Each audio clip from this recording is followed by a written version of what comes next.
Frankie and Tommy here. Previous episode highlights start with hockey chaos, long guy betrayal, and Keith fighting AI slop barehanded. Dude, heads up, ears up. Guys, 69 years ago, a guy up the road here in Winnipeg, Manitoba, Billy Mosienko Jr., scored 3 goals. Yeah, 3 goals in 57 seconds. Well, that record was broken this weekend. Jimmy, if you run the clip, let's run it.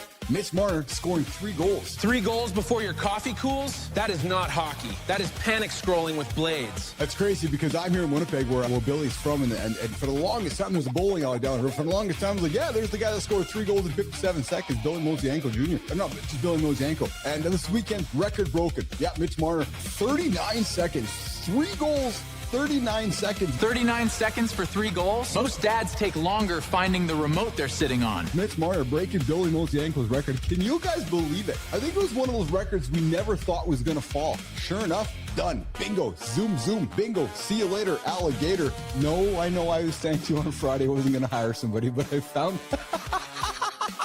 Stop. I was going to say, that fucking lasted all 3 days. Keith said no help, then hired help faster than a dad says, I'll just look around at Costco. No, this is my time. I go out and I mow the lawn and I this and I that. Make this big fucking story, and then you get all bent out of shape because you hired fucking labor. What sense does that make?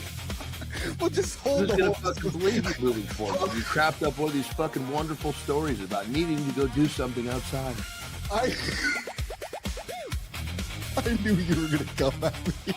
I mean, listen. No, listen, 3 weeks, listen. 3 I was weeks, going to 3 work months, with the young man. I figured I'd still cut some grass and he could do some help with me, and I could have like somebody assisting me. Well, the guy didn't show up. Just didn't show. It just completely ghosted me. Getting ghosted by a lawn guy is personal. Now the yard is judging you in public. Johnny, science suggests that your life might actually flash before your eyes.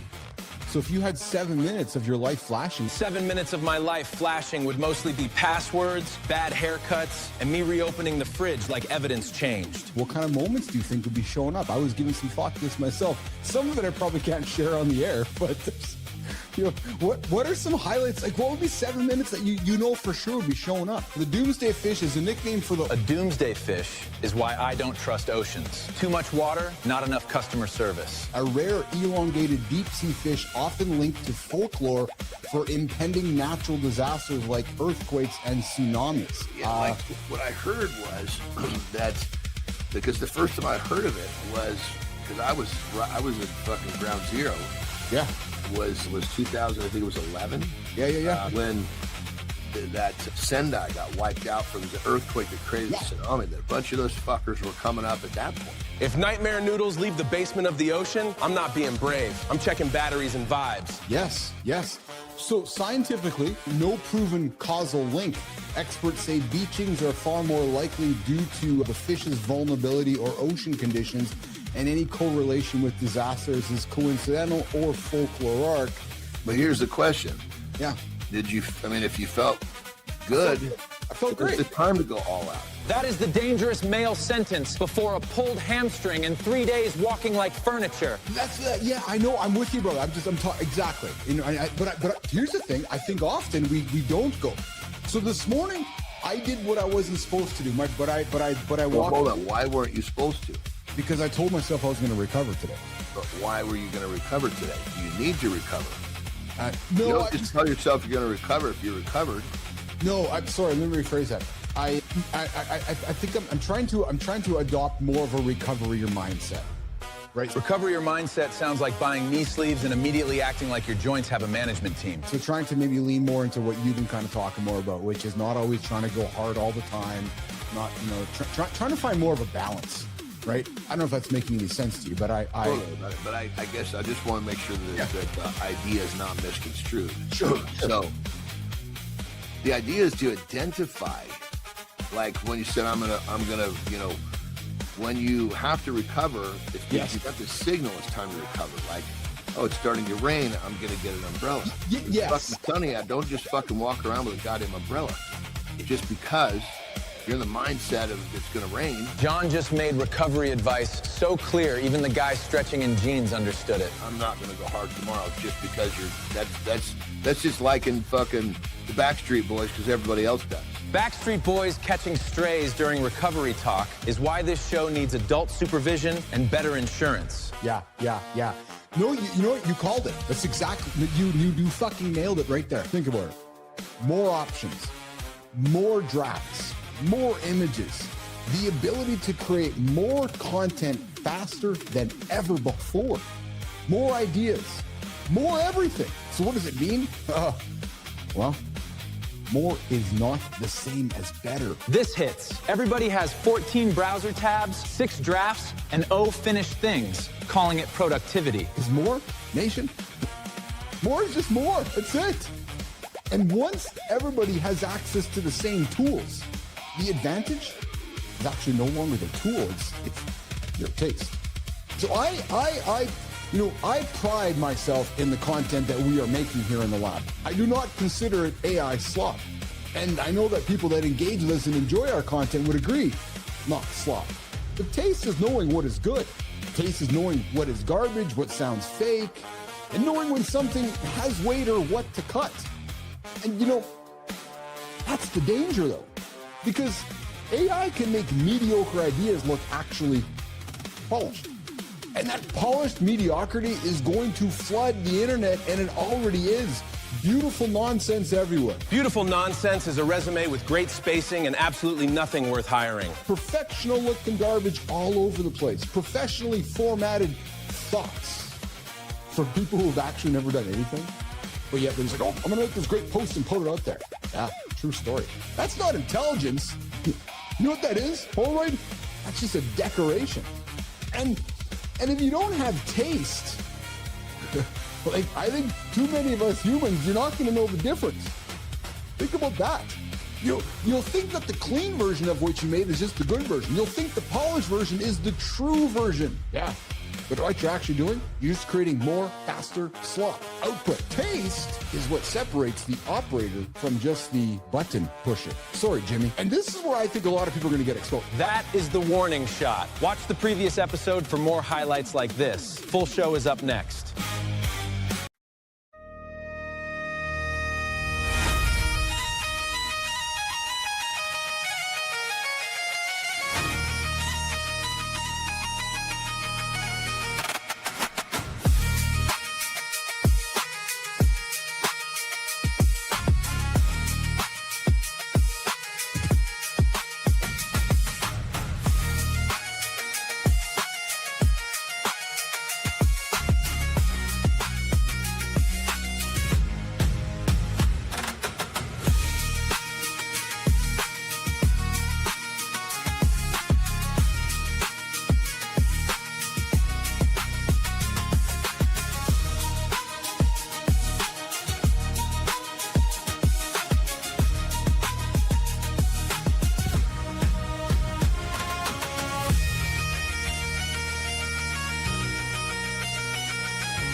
The scariest words in any marriage are not, "we need to talk." It's fine, because fine usually means the dishwasher. The socks, the breathing too loud, and 10 years of resentment just kicked the front door off the hinges. Today is No Safe Words with Brianna. She's bringing the fire. Only on The Big Show. Good morning, nation. Good morning, good morning, good morning, good morning, good morning, good morning, and welcome back to Mornings in the Live with Keith, John, and Friends, your live morning show for real talk, motivating content, and big conversations. We got Jimmy on the buttons, we got Kai on the buttons, and of course, we got our very own producer, Neiman, out there making sure the words sound as good as I look this morning. We got Dwayne and Rico doing the fucking arm wrestle for who's going to own the baby boomer token. He is toothless and proud. His name, Matt Roof. Talk to John's the bullshit professor. Kai's the shit professor. Brianna, you're always teaching me, man, every single Tuesday. Nation, you will not find this kind of knowledge anywhere on the planet to start your day other than Mornings in the Live with Keith, John, and Friends.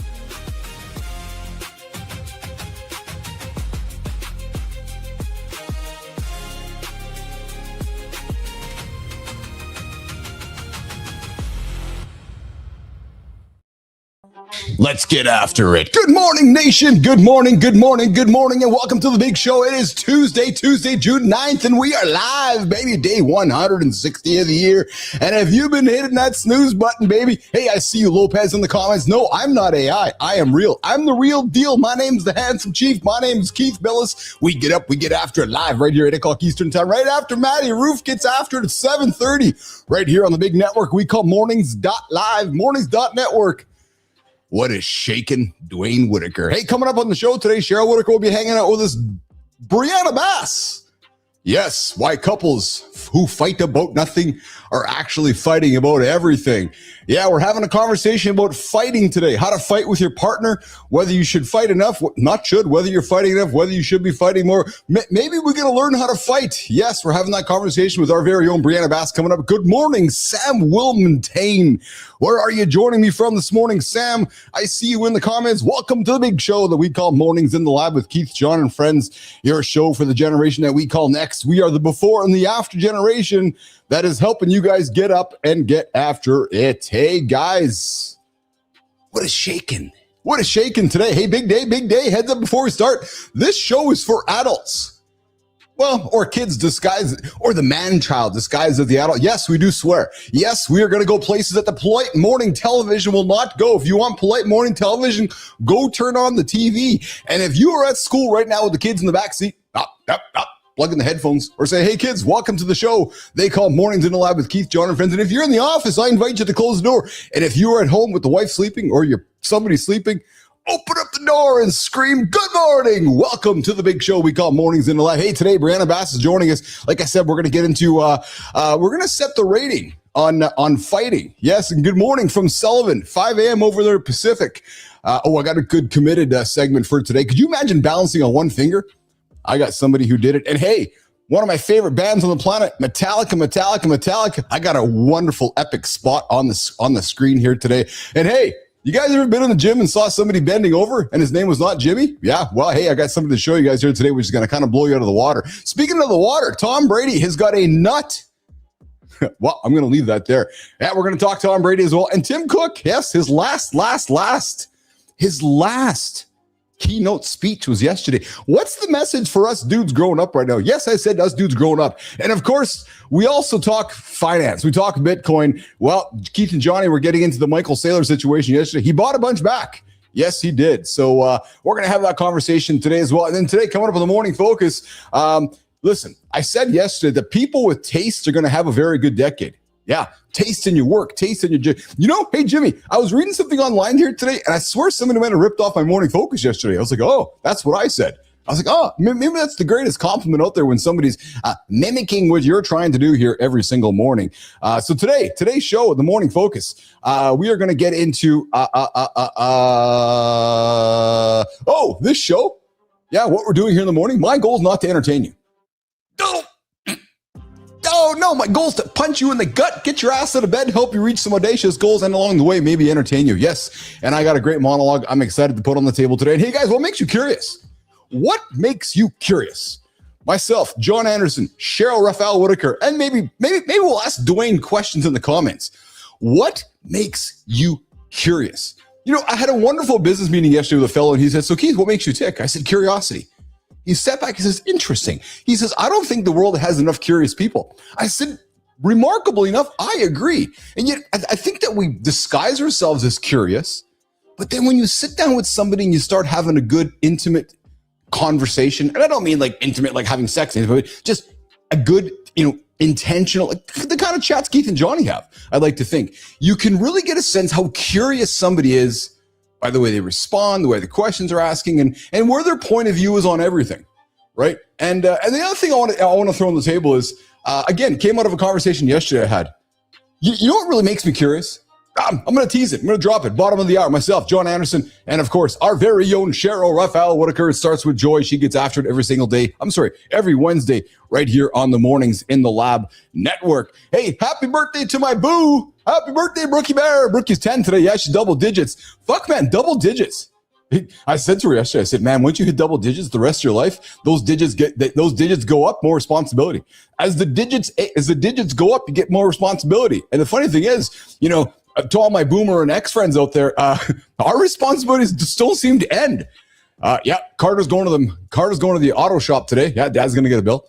Yeah, Dad's taking the kids for dinner today for the birthday. Yeah, Dad's got a bill.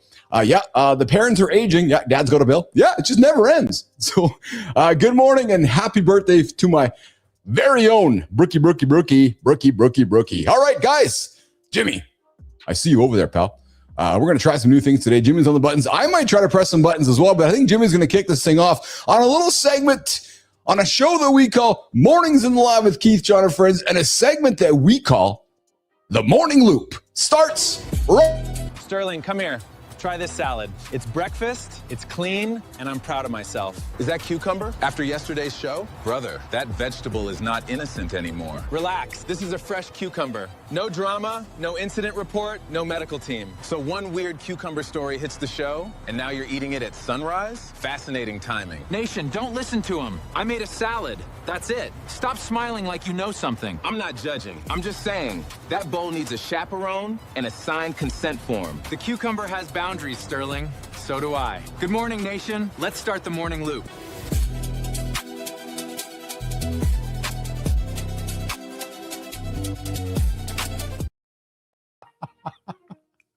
I don't even know whether I should touch that. To those of you that are new to the show, I introduce you to Sterling, Preston, Sophia, Maya, Frankie, and Tommy. They're part of the Mornings in the Lab cast. They're and apparently we were making salads on the rooftop of the MITL studio. That is just wonderful stuff. And to those of you that are curious to what we are doing here in the lab, I invite you to go check out mitl.studio, mitl.studio. There is not a show, there's not a studio like us out there on the planet making content like you are seeing here right now on Mornings in the Lab with Keith, John, and Friends, and our very own Sterling, Preston, Frankie, Tommy, Sophia Grant, and of course, Maya Reyes. All right, guys, hey, listen, what's going on in the world this week? Well, before Johnny gets here, I want to get into the trending topic. Guys, yesterday, this dude got on stage and he's like, yeah, I'm done. I'm like, the funny thing is this guy's not actually done. He's just moving to a different title in the organization. And who am I talking about? I'm talking about Tim Cook. Cook just gave his last WWDC keynote. 14 years. That's not retirement, that's a handoff. Could you hand yours off tomorrow? Most guys count. They'd rather micromanage a sinking ship than train a captain. Real flex. Build it to leave before curiosity dies. So today we steal Cook's playbook. Stay curious, prep Turnus, exit clean. Nation, what are you gripping that costs you sleep? So he says yesterday, over the years, we've helped people connect, create, learn, and experience the world in extraordinary new ways. And I truly believe the best is still yet to come at Apple. I find this one fascinating because we had probably one of the world's greatest leaders, CEOs, founders, Steve Jobs. He drove Apple to, some of the greatest success with the iPhone. And then Cook took over and stepped in from an operational point of view and made it one of, if not the most valuable companies in the world. And it's funny because I think this leans into much of the theme here today when we get into the Curiosity Cache. One of the things that somebody said to me yesterday was, Keith, I feel like we're starting the next 50 years of our life. I was like, wow. And it's as if the last 50 have ended and the world is resetting for the next 50. And it's fascinating because you think about something like that, over the last 50, you look at a company like Apple, you had Cook and you had Jobs. And if we look at a guy like John Turnus, who's going to lead the company in the future, it really starts to set the stage of what the next, number of decades are going to look like in the world of Apple and technology. And, we're certainly going through some changing of pages, a page turning, I should say, happening in many different industries. But this is a big one.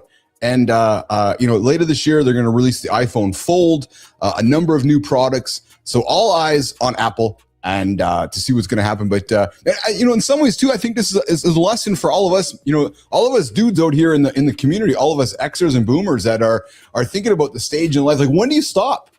Do you, is it like, I'm done? What's going on? Quick said 7-7. Hadn't got you in a while. Good to see you, Quick. Yes, good to see you out there in the comments. Big time. But it makes you wonder, right? Like, so I'm turning 5'5" next year. I guess in some ways up here in Canada, I'm running towards senior citizen status. And I'm thinking to myself, like, I'm nowhere near done. Right. So Cook is taking over the chairman's chair. So he's not going anywhere. No, he's not going anywhere. Speaking of going anywhere, hey, Jimmy, I see you on the screen there, snoozetracker.mornings.live. Guys, if you hit the button, Jimmy, check this out, man. If you have been hitting the button, you are now almost 24 hours. Holy smokes, man. A day of your life lost to a freaking button on your phone. Yeah. So don't tell me, hey, you have no time. Hey, speaking of, I got to share a little secret with you guys. I got to share a secret because of success that I'm getting from the world of artificial intelligence. Yeah, AI. I think I might have got a few extra minutes of sleep last night. And I think I got a little bit of extra time to cut the grass yesterday. Yes, Johnny, I cut the grass. Yes, Charlie, good time. I cut the grass. I sure did, baby. Why? Well, I had a few agents doing some work, and I was like, well, hey, I guess I can go do some other work. So, I had the agent doing one thing. I was doing something else, and man, life was feeling pretty good. So, hey, Jimmy, I ended my day actually feeling quite productive. As I was complaining the day before that I didn't feel like I had anything fucking done. So that was a wonderful feeling that I got a bunch of stuff done, and all because I started using agents doing my work for me. It's funny, I was talking to a guy yesterday, I was like, agents, what are those? I'm like, oh, baby. Yeah. Somebody also asked me, he goes, Keith, what's the next 20, 30 years look like? I said, you want to hear? I told him. He's like, oh, that doesn't sound very good. I said, I know, but it's true. I very much believe that it's true. One of the things that I do believe is true. We are going to move back towards somewhat of an analog world, I would say. A world of analog/digital, analog first, digital support. I believe we're going to move world back to textile, to tactical buttons. I think that you just got to look at signals, right? It's very clear to me that OpenAI is going to release a pen. It's physical, it's tactile. The car manufacturers in the world, one of the devices that really touch all of us as human beings are more than likely going to move back to tactile buttons in vehicles. So I would suggest to you guys that we're probably at the peak of like screen life. And with sensors and technologies, we're going to move back into a world where, we're going to spend more time in real life, but technology might get out of the way. Glasses, wristbands, rings that do things, but we're not actually staring at a screen. So I do believe in many ways the world's going to become much more analog in a digital way. Yep, true story. So what's your opinion? Do you guys think the world's going to get much more analog? Do you think it's going to get much more digital? Or do you guys think that we are at the peak of tech? Right. And I want to maybe peak by tech is that, once you have artificial intelligence, what comes next? Right. When I grew up thinking about, the singularity is coming. Many would argue that the singularity is here today. And to those of you who are wondering, what's the singularity? Well, it's when we integrate humans and machines into one. Well, I'd like to think that I live a life of singularity today. Every single task I do today is supported by an AI agent. True story. Yeah, it's funny because I was doing a little test on my iPhone. I'm getting rid of apps left and right. I use one app for everything. Perplexity Computer. Actually, everything.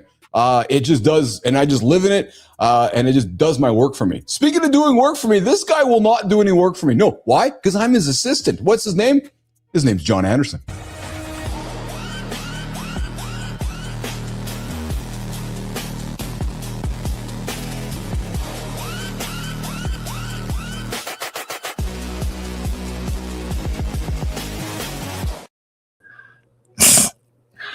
The car, I used to have one of those cars when I was younger. It was a badass car. That was a Supra. But Even the fucking AI version of me gets out and is not confident in what he's fucking wearing. You see that fucking that terrible posture when I stood up? I will say, I will going to use a term. You looked kind of gay. Yeah, well, gay was when I was in the fucking cowboy outfit. This was just pathetic. Well, and I'll say gay in a happy way. I will, because you looked happy, but I was questioning your posture. I don't think I looked happy. I think I looked like I got out of the car. Who fucking put me in this shit is what I said. That doesn't say happy. That's confused. Oh, good morning, my brother. How are you, pal? I got a lot of energy today, man. I feel like I had a good sleep. I'm feeling pretty good today. And I'm really pleased to tell you. I'm really pleased to tell you, my friend, my brother, somebody who I have lots of love for. I cut the fucking grass yesterday. Yep, I cut the grass. You can't go back to this grass thing now. You already fucked it up. Jesus Christ, dude. You're like, what's it? And forgive me when I say this, just a phrase. It's like you're a fucking Indian giver. You give something, you take it away. You know, the crazy part is the Indian giver thing is so backwards because it should be a white man giver. So backwards. Because the Indians were trustworthy. They were trusting. It should have been the white man giver. You know what I mean? Fuck, man. I was out cutting the grass yesterday. I was just waiting to tell you that. Oh, I can't wait to tell Anderson. I was actually going to shoot you a video and say, Anderson, I'm fucking cutting. You know what it was, eh? I was getting a bunch of work done. Do you ever feel this way? I was getting a bunch of work done yesterday, and I was, because I work from home, right? And I can see my yard. And I was like, it was driving me fucking nuts. And I was texting people to see if they can come do the yard. And I was like, fuck it. I'm just going to go do it right now. Because I just needed to feel a sense of getting it done so I could move. It's like probably sometimes you sit at your desk and your desk is a mess and you can't function. Brother, my desk is never a mess. I believe that. Yeah, and neither is mine. Like I like to have a clean space, right? Well, it's the same thing with my yard, Johnny. Was like, it was driving me nuts. So I said, fuck it. I took 90 minutes. I put my headset on. I started doing some thinking, voice recording, voice notes, and it was done. So, but here's what I did. I will admit this though, is that it is not sustainable for me. It's that whole idea of I'll just do it myself. What was the big fucking speech about? Oh, I'm going to put my fucking headphones on and go cut the grass. You know, it's just part of who I am. It's such a great thing. What was all that fucking shit about? Well, maybe I have the right to reserve to change my mind. Speaking of changing minds, you ever think that through as a fucking leader, dude? You get those fucking, you figure that shit out before you start fucking spouting off the great things of, what to do and what not to do. Speaking of changing minds. Strategy sold 32 BTC, everyone panicked. Then they bought 1550 back for $101. That's not timing, that's market whiplash. The market flinches at a tiny sale, then cheers the bigger buy. Are we investing or emotionally speed-running headlines? Real question. If one person moves confidence this fast, what's your plan? Conviction, risk controls, or vibes in a ticker? You called it. They bought a bunch back yesterday. Dude, think about this. Well, I know. 32 Bitcoin. Yeah. Out of almost 1 million. It's like 0.000, some percent. I know. It's like okay, I'm going to take a few dollars out of my savings, a few $1,000s out of my savings account and, buy something, but then pay myself back. It's like, yes. What the fuck? Yeah. So how a person thinks, oh my God, Saylor's lost confidence in Bitcoin when he didn't even fucking sell a fraction of a percent. You know what? How does that display lack of confidence? But that's a good example of people just fucking rushing to headlines, man. It's like, slow down. Because that's anybody chasing as a gambler. That's not an investment, right? So I'm not saying Saylor. I'm saying anybody who's chasing headlines. You're just gambling. Like that's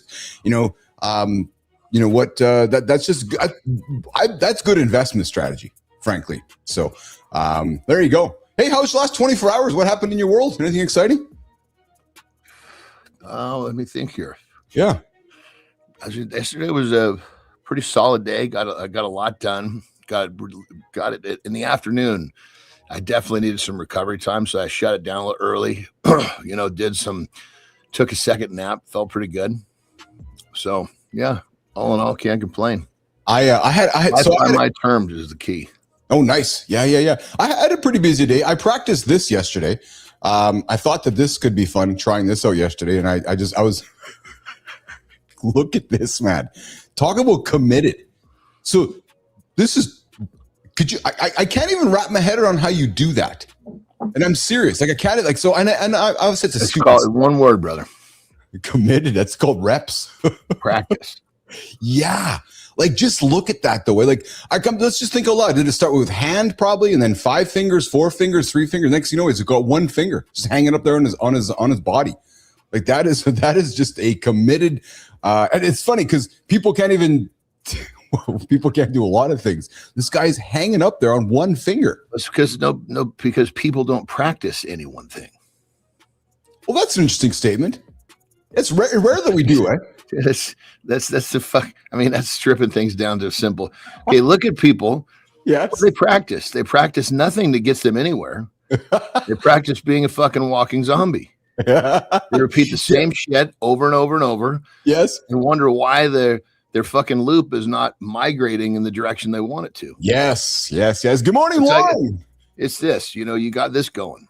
100%. If you don't adjust that loop, you just sit right here. Yep. Oh, 100%. Absolutely. Yeah. True story. Good morning, Lauren. Hey, Johnny, Brookie's birthday today. She's doing the double digits. She's hitting 10 today. It's funny. She was going to bed last night. I was telling her, I said, oh, you're in the double digits. Now your responsibility begins to increase. And as every year the numbers go up, your responsibility increases. So I said, welcome to double digits. Good morning, Lucas Power. Good to have you in the comments out there this morning. To be 10 again. Hey, Johnny? So going from 9 to 10 is in your house, is there some certain thing that's going to progress in terms of responsibility, or it's just more of a profound statement? More of just a profound statement that you got. So it's crazy because certain households, certain numbers of age or thresholds for different stuff.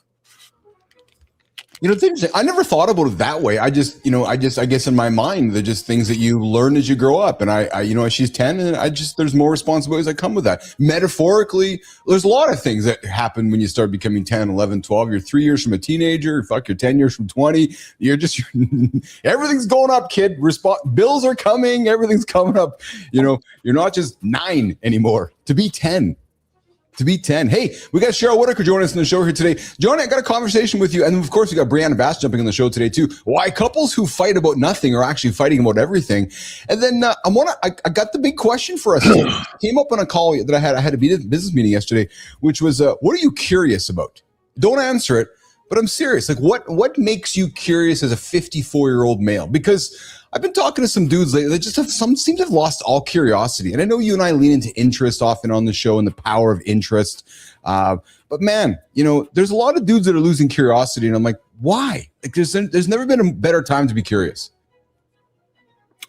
Well, I think the why is actually pretty easy to see why. We just described it. They live in, when you live in the same loop. Live in a fog? The fog, yes, for sure. Add to the list, 100%. Yeah. Yes. But you're not exposed to anything new. No. So if you're not exposed to something new, where the fuck are you going to find interest? Yeah. Well, so it's interesting because I had a call with a couple different fellows yesterday that were clearly from different political stripes. Totally cool. It was a great call. It was all fine. But it's what the common denominator was the curiosity. That's what it was that we each was able to be curious about what's happening in each other's worlds. And I find that's when people stop being curious about what's happening in, maybe somebody's different world politically or different views. The moment that somebody does this, it's like, oh, I don't want to hear. It's like, oh, really? And I just, that to me is part of the challenge, right? Which is, well, no, why don't you want to ask the additional question? That's one thing I really appreciate about you. You're always asking the extra question, whether it's for your own information, but to me, that's being curious. Yeah, I think if I curious, put it on the list. But number one is clarity. Yeah. Oh, yeah. Yes. If something's going on, or if I'm asked a question more often, yes, and I'm not clear, I need to know. I can't answer the question without clarity. That's so, Johnny, I'm really glad you put that up there too, because I've been coaching some folks around their business messaging, and they keep moving to clever. And I'm like, no, we got to get to clarity. And because it's clarity over cleverness, not clever over clarity. And because clever works, but if your message is not clear, you're not going to get anybody. Right. And that's one thing. You got the message got to be clear. Then inside of clarity becomes clever. Yes, exactly. That's exactly right. 100%. Because clever is kind of a, when someone really laughs, it's because something was funny and clever. Yes, that's it. Yeah. You know, I like the fucking jokes. Okay. Yeah. There was a Russian, there was a Polak, there was a, you know, that whole, there's nothing fucking clever about these fucking jokes. No. You know what I mean? When someone says to me, hey, you want to hear a joke? You know what my response is? No. I don't want to hear a joke. No, I'm the same way. Because a joke, it fucking happens. If you have to ask me whether I want to hear a joke, I don't want to hear the joke that you want to ask me if I want to hear it. Good morning. If you have to set up the joke, it's not clever. Good morning, Petro. Good to see you, man. With Keith, on behalf of Johnny, we miss you. Looking forward to seeing you on Friday. Interested people are interesting. Yeah. Well, yeah, that's a really good way of putting it, actually. I never thought about it as simple as that. If you're a good joke comes out of a story somehow. Well, yeah, just like this stupid show with you and I. Like every next thing you know, somebody's saying something and we're giggling about something ridiculous, right? And that's how comedy happens. Well, there's no question. I brought the cleverness. Oh shit! Oh, hey, we've been talking about this one as well. Did you get in on this? And what I'm asking you is, did you get in on this? SpaceX.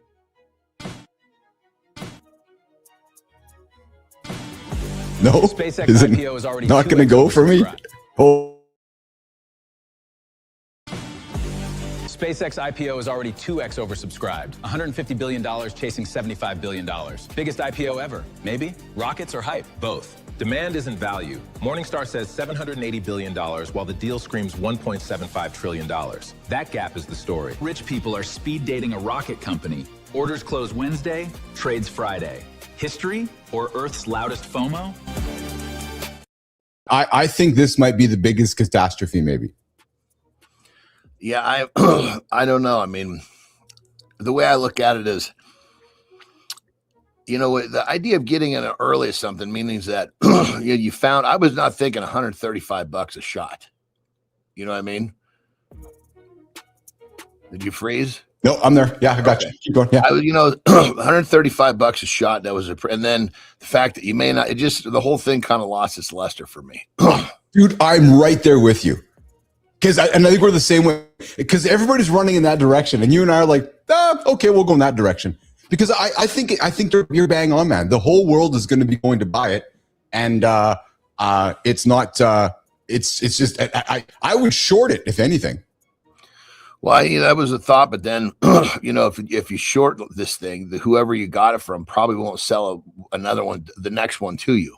Yeah, well, oh no, forgive me, short it. I'm saying if you bought it and then just turned it over and flipped it. Sorry about that. Yeah. Is that what you're saying?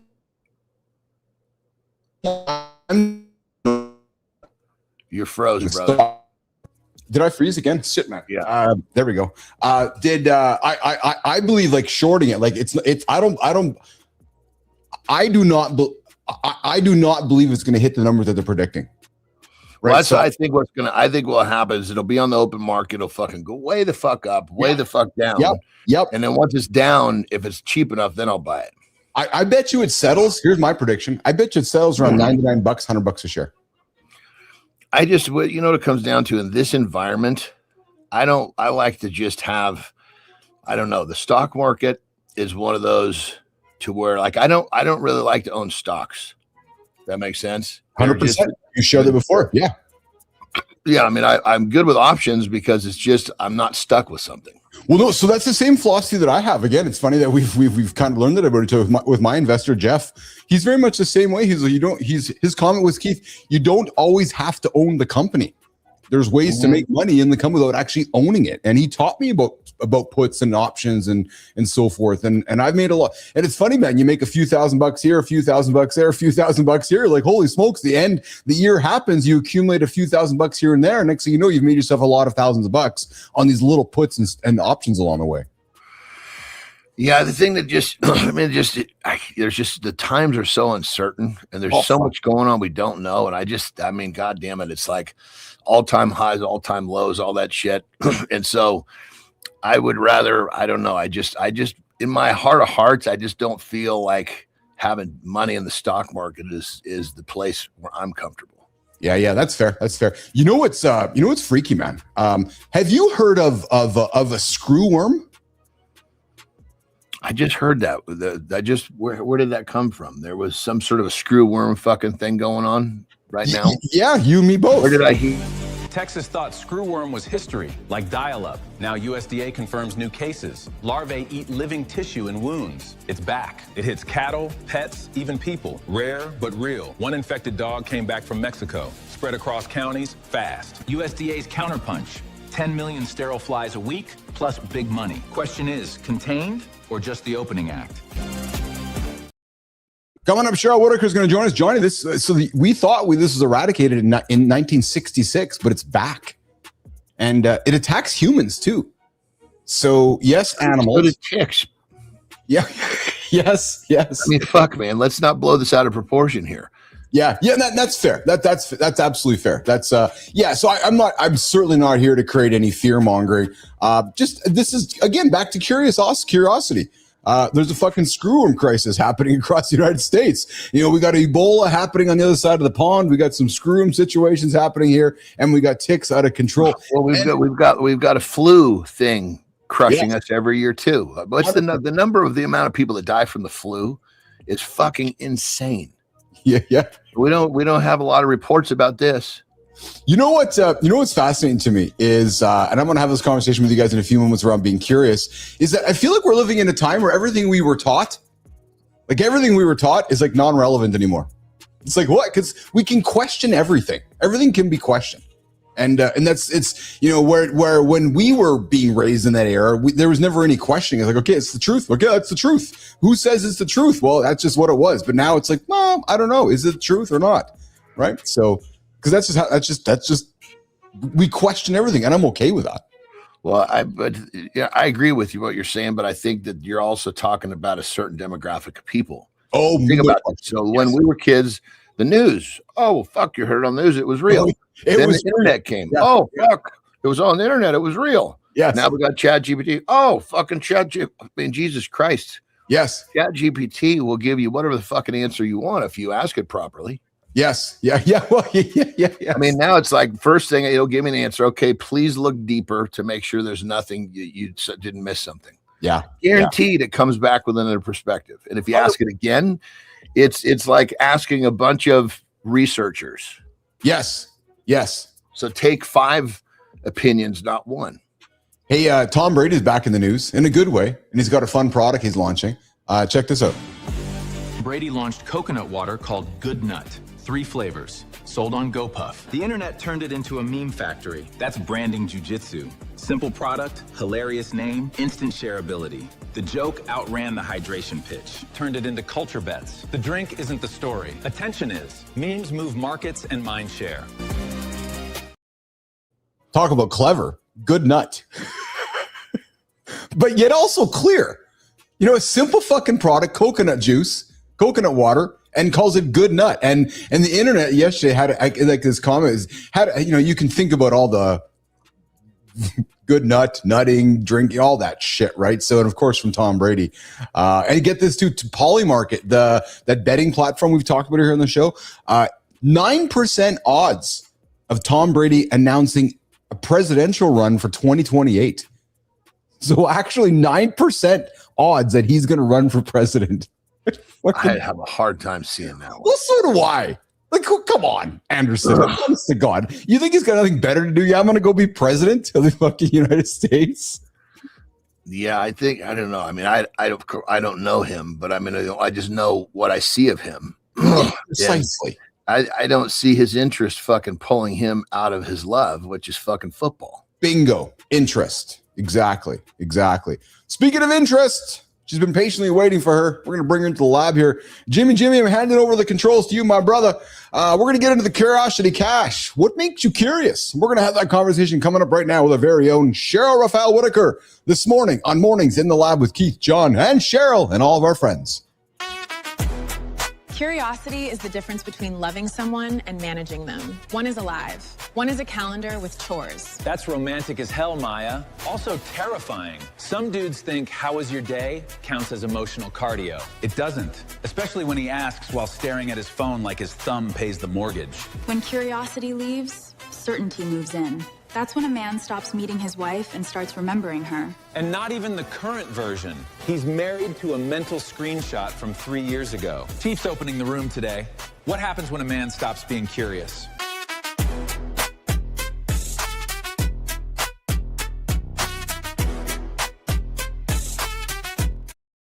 What is shaking, Cheryl Frau Whitaker? Hey guys, good morning. How are you? Hi, Good. John. How are you?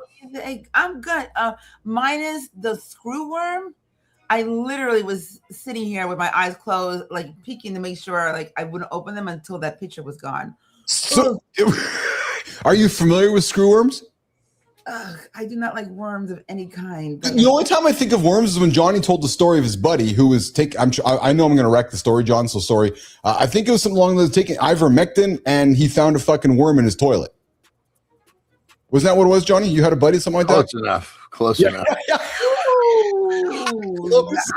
That's out. Anyway, whew. Yeah. Well, you might want to take some ivermectin. Yeah. Otherwise, the little fuckers aren't going to die and come out. Oh God. Hey, Cheryl, I want to talk curiosity today with the three of us. Okay. Cool. Because I think that it's easy to lose curiosity as we age. What makes you curious in 2026? Oh gosh, what makes me curious in 2026? Right now, honestly, everything.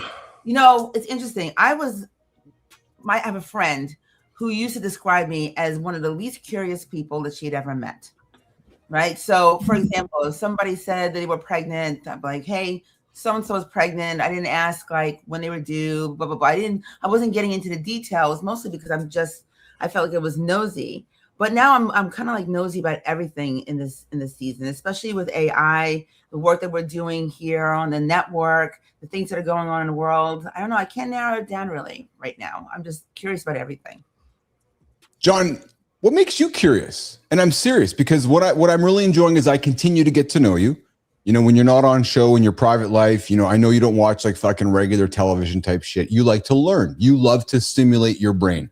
And that interests me because I want to know what makes you like when you sit down on a base level. Yeah, like when you're like, I want to go learn about something. Like the most basic form of this. Yeah. How much better can I make tomorrow than today? So when you'll sit down and maybe want to teach yourself, is that so? If you're seeking to read something, and I'm being very serious, like if you're looking to seek for a book or to watch something on YouTube to educate, is it along those lines where I know stoicism interests you and things that like, are you seeking that kind of information, John, to stimulate your brain? I mean, of course, that's always part of the journey for sure, because how if you're not learning something, yes, and you're not exposed to something new, which means your loop does not migrate; it just sits still. It's stagnant. Yeah, I agree with that. Yeah, but I think again, if you're breaking it down to the simplest format, is what am I going to do today to make tomorrow better? You know where I struggle with though, guys, is I struggle with kind of the FOMO of being too curious. Like there's sometimes, like what I mean is like I want to learn so much. Like for example, Johnny, yesterday cutting the grass, I couldn't make a decision what to put in my ears because I had like 30 things of what I wanted to learn about, and I'm being fucking serious. That's because you're so conflicted about the goofy fucking story you talked about. Oh my God, I love the fact that he was talking about the grass. I was listening this morning while I was getting ready. No, but you missed the first part. Oh, what did I miss? Well, he did this big fucking long song and dance about, I do this and I do that and I put on the headphones and I go have this time, and then he comes back the next day. Oh God, I got to find somebody to cut my grass. What happened to the big fucking song and dance about the me time? I know me time doesn't sound like cutting grass time, right? Well, it was. I mean, that's whatever it is. It was just some fucking big story that lasted less than 24 hours. It's true. It's true. I was like, oh my God, I gave up. Wait, I have a question. Yeah. You guys got to go down a certain road here, and I'm thinking about it differently. You are. I feel like you're equating curiosity to learning. Yeah, I think it's the same thing, is it not? I don't think it's the same thing. Oh. I don't think it's the same thing because I'm learning all the time. Curiosity is like the first part of the sequence. Depending, like I think of it as like, what happens if I push that button? Like, I'm curious. Well, then then at one, and once the curiosity hits, you push the button, you learn what happens when you push the button. Yeah. So it's first the interest, then learn about the curiosity, or first the curiosity, the interest, whatever you want to call it. But I mean, they're kind of, I agree, they're separate for sure. Because you could be very curious and not fucking choose to learn, which is what most people do. That's my point. That's my point. 'Cause I love learning about everything. But I guess I never really thought about that I'm curious about it. I just need it. I'm voracious when it comes to needing to learn. I will. If I send somebody who has no interest in me or what I'm doing or curious, like just being a curious human, I really find myself having no time for them very quickly. Yeah. And I can learn very quickly if somebody's not asking questions that I don't know. I just, to me, I think it's a connective tissue. When I'm engaging with you and you're asking questions about me or the world or things that can bring us together, that's a powerful attribute that I think many of us have lost along the way. Hey, Petro drops in, and Johnny, to support your comment, malaria kills 610,000 people each year. We don't talk much about it, do we? Yeah, exactly. So now this fucking screw or one fucking dog gets loose and fucking has a problem, and now the whole fucking world's been out of shape. Oh my goodness. This fucking crazy picture of a worm. Jesus Christ. We have worms fucking crawling around inside of us right as we speak. You know, it's a crazy picture emerged last night this morning was this happening yesterday at Madison Square Garden. There's the president of the United States, and there's the owner, Larry Dolan of Madison Square Garden, both at the Knicks game, sleeping.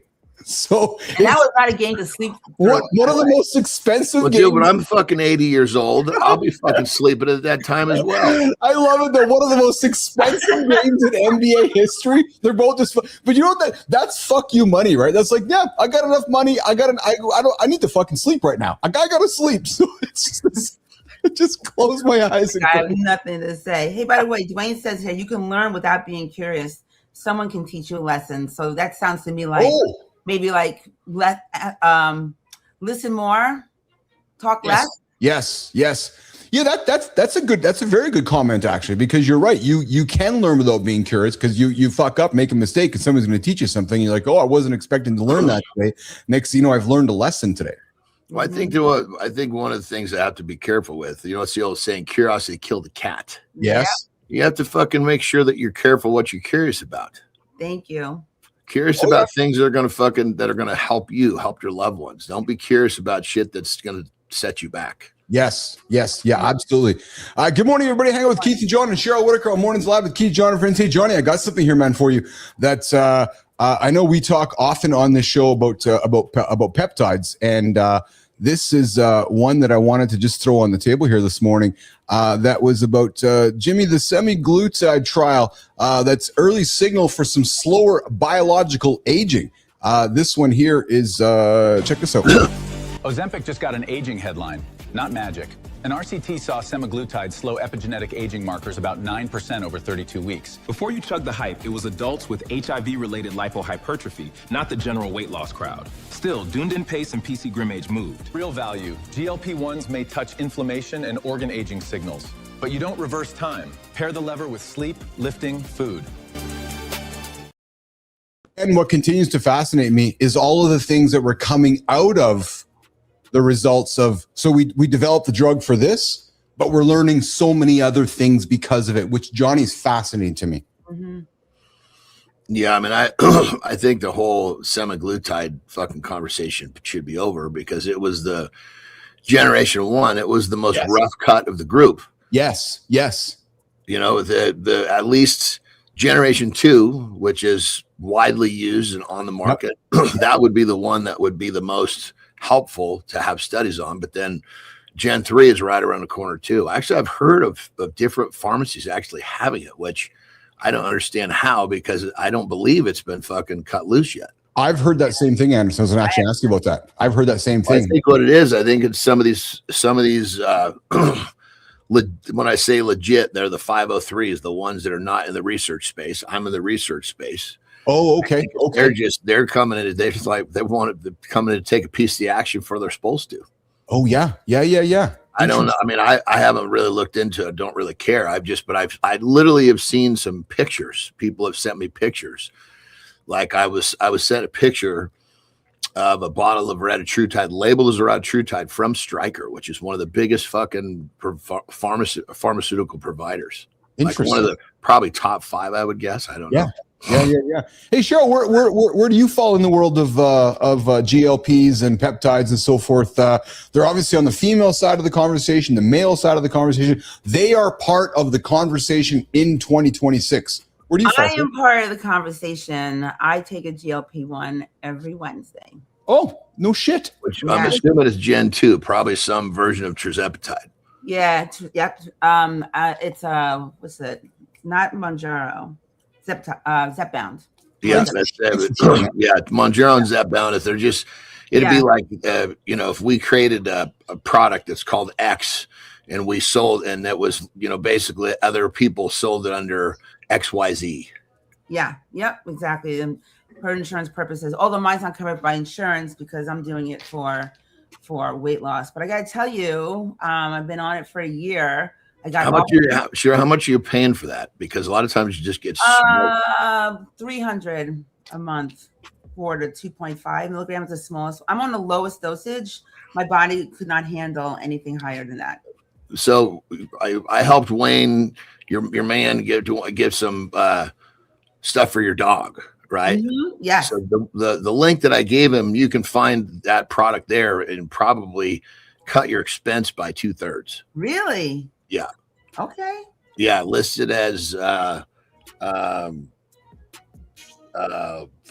having a brain fart. Have your man text me and I'll send the link. Okay. I will.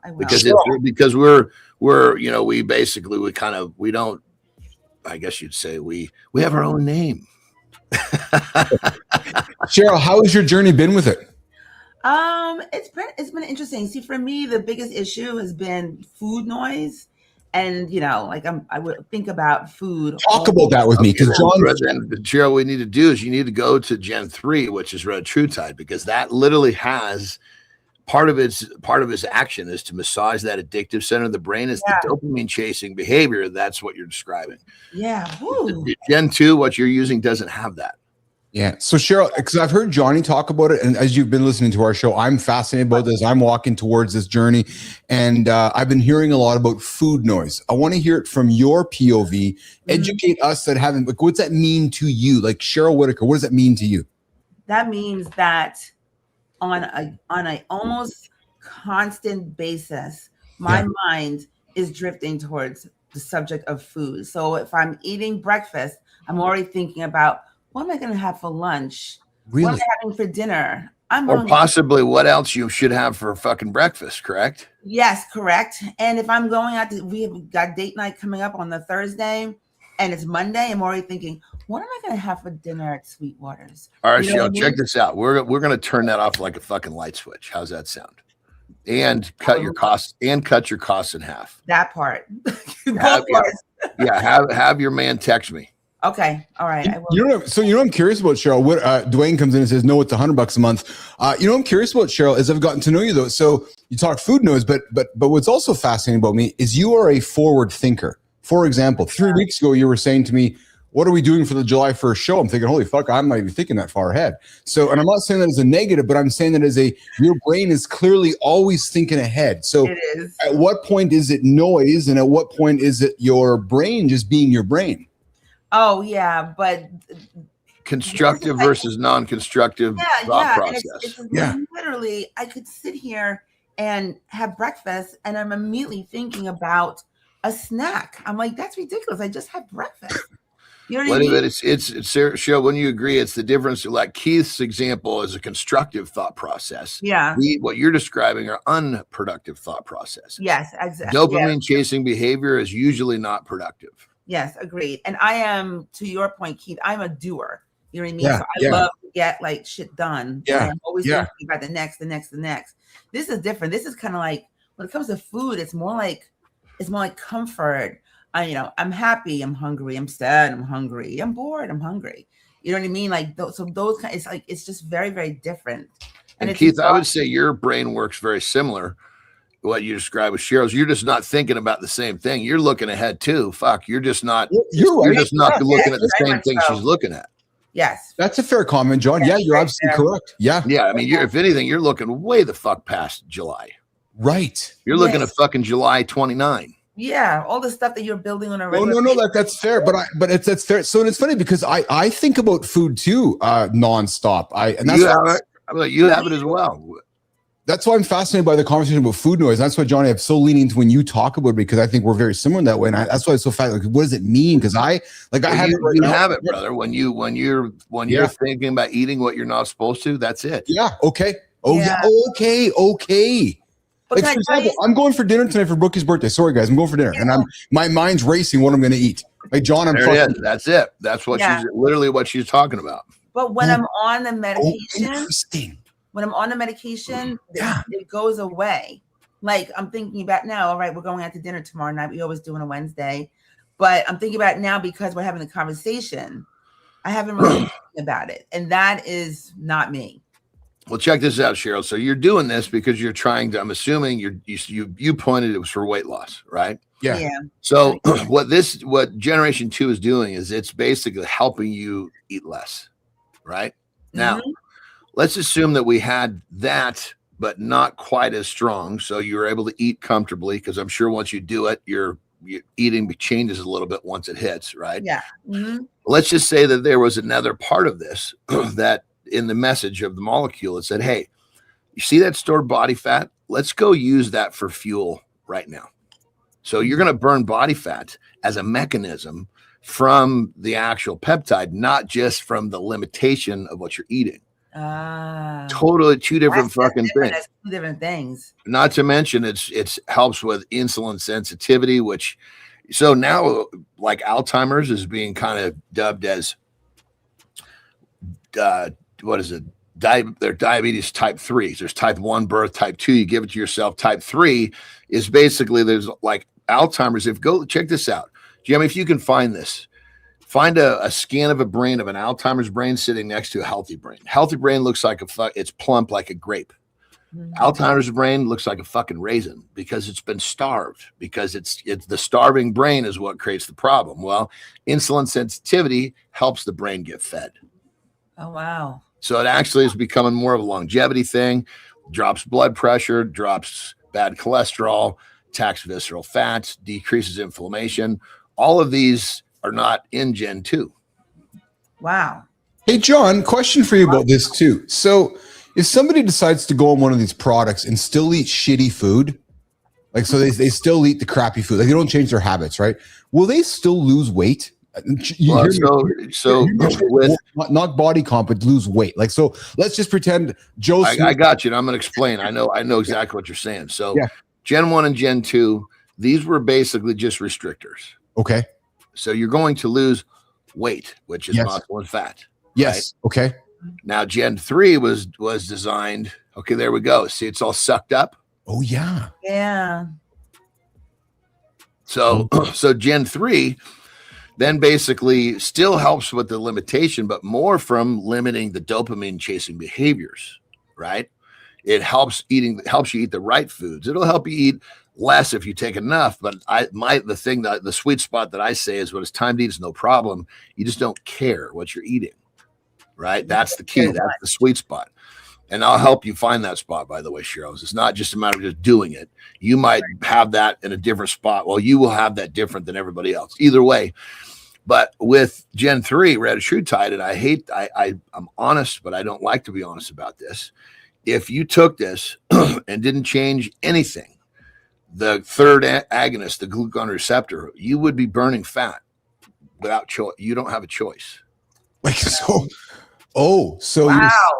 So somebody can live at McDonald's. I hate to use it, Johnny. I just take that word with you. Somehow, let's just say that someone's in an environment where they could only eat what they've eaten for the last 12 months. They couldn't get more, couldn't get less. Let's say it was just fed to them by a tube. It was that exact. Yeah. They would end up losing body fat. Really? Wow. Because the third agonist, the glucagon, basically going and just trying to keep it simple. Yes. Remember, it's messaging molecules. So all these GLPs have many messages. The Gen 3 has a ton of them. One of them is a message that says to the body, burn fat for fuel. That message is very fucking small because our body fat is our savings account for survival. Right. So takes that message and fucking spools it way up, which kind of that at that point, you know, we've never seen that before, I guess is the best way to put it. So I got to be honest with you, I don't think I really realized what you just said until you just said it. Now I see why there's that big power of the third gen, because to your point, simplifying it, I could go live at McDonald's for the next year and still lose weight. That is kind of scary because it doesn't change people's habits. Well, you would actually lose healthier. That's what I mean. You actually use fat, which is even better. Yeah. But the thing and that's what most people see. Yeah, I see but that. In actuality, here's a perfect example. I was literally having a consultation with a client of mine, and he wants to extend. Anytime he wants to extend, I want to make sure I understand what he wants so I can provide it. And we were talking about his peptide use. And I was like, dude, we've shed so much fat off you. The only reason that we would be using Retta now would be for the health benefits. And he goes, well, the last blood panel I got, my doctor looked at it and he goes, I don't give a shit what you're doing. I've never seen your test like this. Just keep doing it. Wow. End of conversation. Wow. 57-year-old man. No kidding, eh? So what about muscle? What about muscle? Yeah, so with all these medications, everybody's always like emphasizing the muscle loss that comes from. Well, it's there because Gen 1, Gen 2 restrict. So in a restriction setting, your body's burning a combination of fat and muscle. That's why when you see them, they call it the Ozempic. That's because they basically, these people, they're unable to eat in many cases. They lose a shitload of weight, which is probably in the neighborhood of about 40% muscle. And so at the end, they're just a saggier fucking version of the fat cells. Yeah, I've seen that. And John, am I correct too? Correct me if I'm wrong, please. It's also because they're not eating enough protein, and as a result, you're not in the gym, resistance training, not eating protein, would that be the other reason? If you're not eating enough, I mean, granted, that's a piece of the reason. Yes. But if you're not eating enough, it doesn't matter what you're eating. It doesn't matter what you eat. I see. Okay, yeah. If you're so much of a deficit that your body has to have more fuel, it's going to go. Think like this: when the body goes to burn its own tissue, yes. It's got two dishes to decide. It's got a steak and it's got a fucking pile of goddamn lard. So, of course, it's going to go after the steak because that's easy to fucking access. Yes. Tastes better. Now, it knows it has to use the lard because that's part of its saving. It's in the survival setting now. It has to use that. Yeah. But you're losing a combo. It's what's fascinating to me? It's Cheryl. So I want to ask your opinion on this because. Well, real quick, let me just say one more that helps people with that. Yeah. If you don't, your body is going to eat. It's going to eat muscle. Best way to put it. The question is, are you eating muscle, which is flesh, so it doesn't have to burn its own? Yes. Oh, that makes sense. Yeah. Is it fair to say, John and Cheryl, both question for you? The genie's out of the bottle in this, isn't it? Like the genie's out of the bottle, Cheryl. Like in terms of less than 5% of people know what a peptide is. So if that's considered genie out of the bottle, I would say that, Oh. Or are you talking about the GLP-1s? Well, Johnny, so it's funny because, I'll take that from you. I'm going to say that 99%, I'm just going to make a fucking flippant statement, but 99% of the world knows about Ozempic, right? So the brand. No. No? No. I mean, they know more about Ozempic, right? For sure. Yes. But still, there's very, very few people that understand. I mean, I would be very curious to know the percentage different because the word Ozempic has got a lot of traction. 100%. Like the brand. Yes. Yes. People don't know that that's a peptide. Okay. That is true. Okay. I see. Yeah. That is true. John, clever over clarity, right? Marketing over reality, right? So great conversation this morning. We're leaning more into the peptide conversation with Keith, John, and Cheryl. Coming up in a couple minutes, Brianna Bass. Cheryl, you should stick around for this one. Why couples who fight about nothing are actually fighting about everything. Ooh. Right? We're going to learn about fighting and have a conversation. Before we do that, though, I love putting this stuff up here. Check this out, guys. I'm a huge fan of Metallica. Johnny, check this out, man. I know you do too. Here's Lars and Robert Trujillo just getting after on stage. I just love the energy. Just two dudes up there in their 50s on stage, just having a good old time in front of 80,000 people, smiling, like no care in the world. Nope. They might as well be there by themselves. It wouldn't even matter. I love that, man. And that just to me is that whole idea of, living your dreams, getting up and committed and putting the work in and yeah. Best life. So good, man. Metallica. I love that. Wow. Johnny, you seen Metallica in real life? You seen him in concert? No, I've been to very few concerts, brother. Oh, okay. Cheryl, have you been? No, not to Metallica. Great show, man. Great show. Speaking of great show, coming up, we're going to do a lifestyle tip with Anderson. We're going to tee off hour 2, reset with Brianna Bass. We're going to get into why couples who fight about nothing are actually fighting about everything. And that conversation is going to start in about 2 minutes after lifestyle and the reset with Keith, John, Cheryl, and coming up, Brianna Bass this morning on Mornings in the Lab with Keith, John, and friends.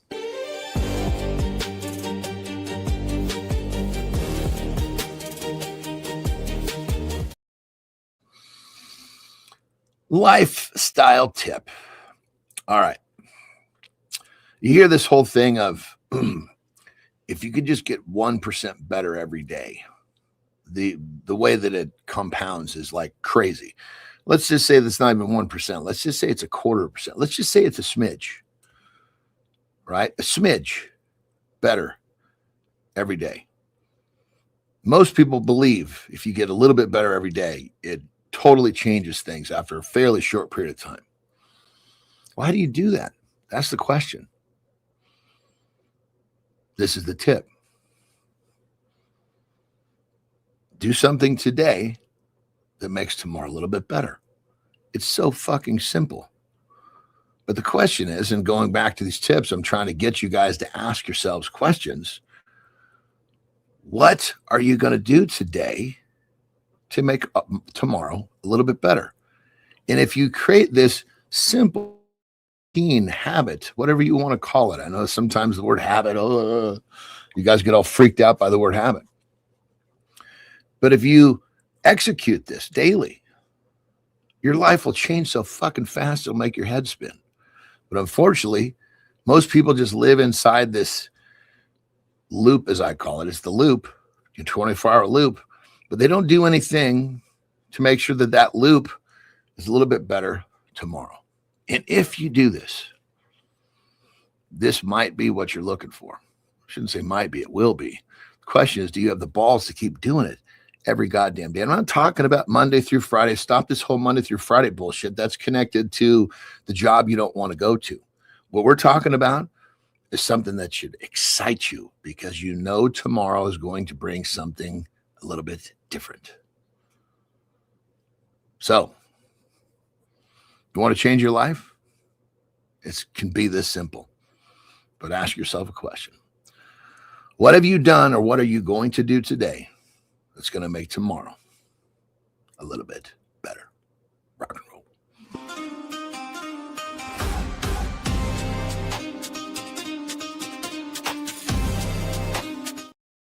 Good morning. Welcome back to hour 2. Hey guys, yesterday we said that people with taste are going to have a very good decade. This morning, we asked what happens when we lose our curiosity. Coming up. We got Brianna Bass. Yes, we do, baby. We're going to talk about a conversation like this. Why couples who fight about nothing are actually fighting about everything. And that conversation is happening with myself, John Anderson, Brianna Bass, right now. Mornings in the Lab with Keith, John, and friends. If you're fighting about dishes, you're not fighting about dishes. You're fighting about the story underneath. I don't matter to you. Small fights are receipts, remote, dishwasher, tone. Each one invoices a deeper debt, attention, respect, and emotional safety, past due for years. The object is a decoy. The real argument is, do you see me? When the answer feels like no, anything becomes a trigger. Most marriages don't end from one big betrayal. They erode from tiny dismissals that never got named, repaired, or owned. When someone nitpicks chores, listen for grief. I've been carrying us. I stopped trusting you. I feel alone with you. Brianna's here to walk you out. Name the real hurt, own your part fast, and rebuild safety with one small daily ritual. Attention, touch, and gratitude.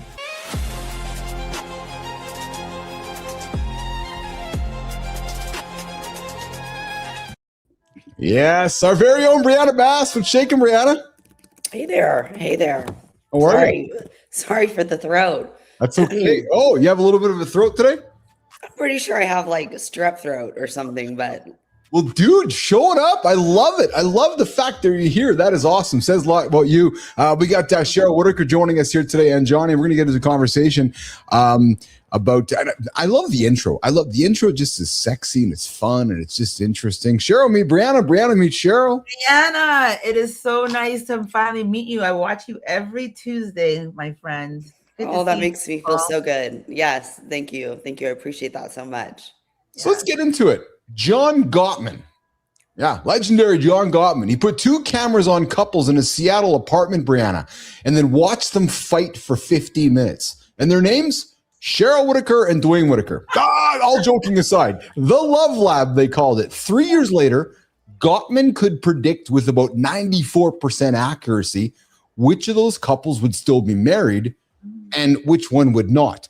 And here's the thing, Brianna, the part that nobody talks about. The couples who divorced did not fight about big things. They fought about nothing. TV remote, what to eat for dinner, whose turn it is to start the dishwasher. The dishwasher is never the fight. It's actually the receipt. So, Brianna, let's get into it, man. Why do couples who fight about nothing actually are fighting about everything? Let me say one thing. I want to see if I learned something here. Yeah. Is this the iceberg analogy, Brianna? Oh. Yes. Yes. Come on, man. Come on. It absolutely is. And I made that up, the iceberg. It's good. Yes, I mean, it's very, very easy. It really fucking puts things in perspective. I like to give my clients a visual too. I think the visual thing is really helpful. Yeah. Yeah.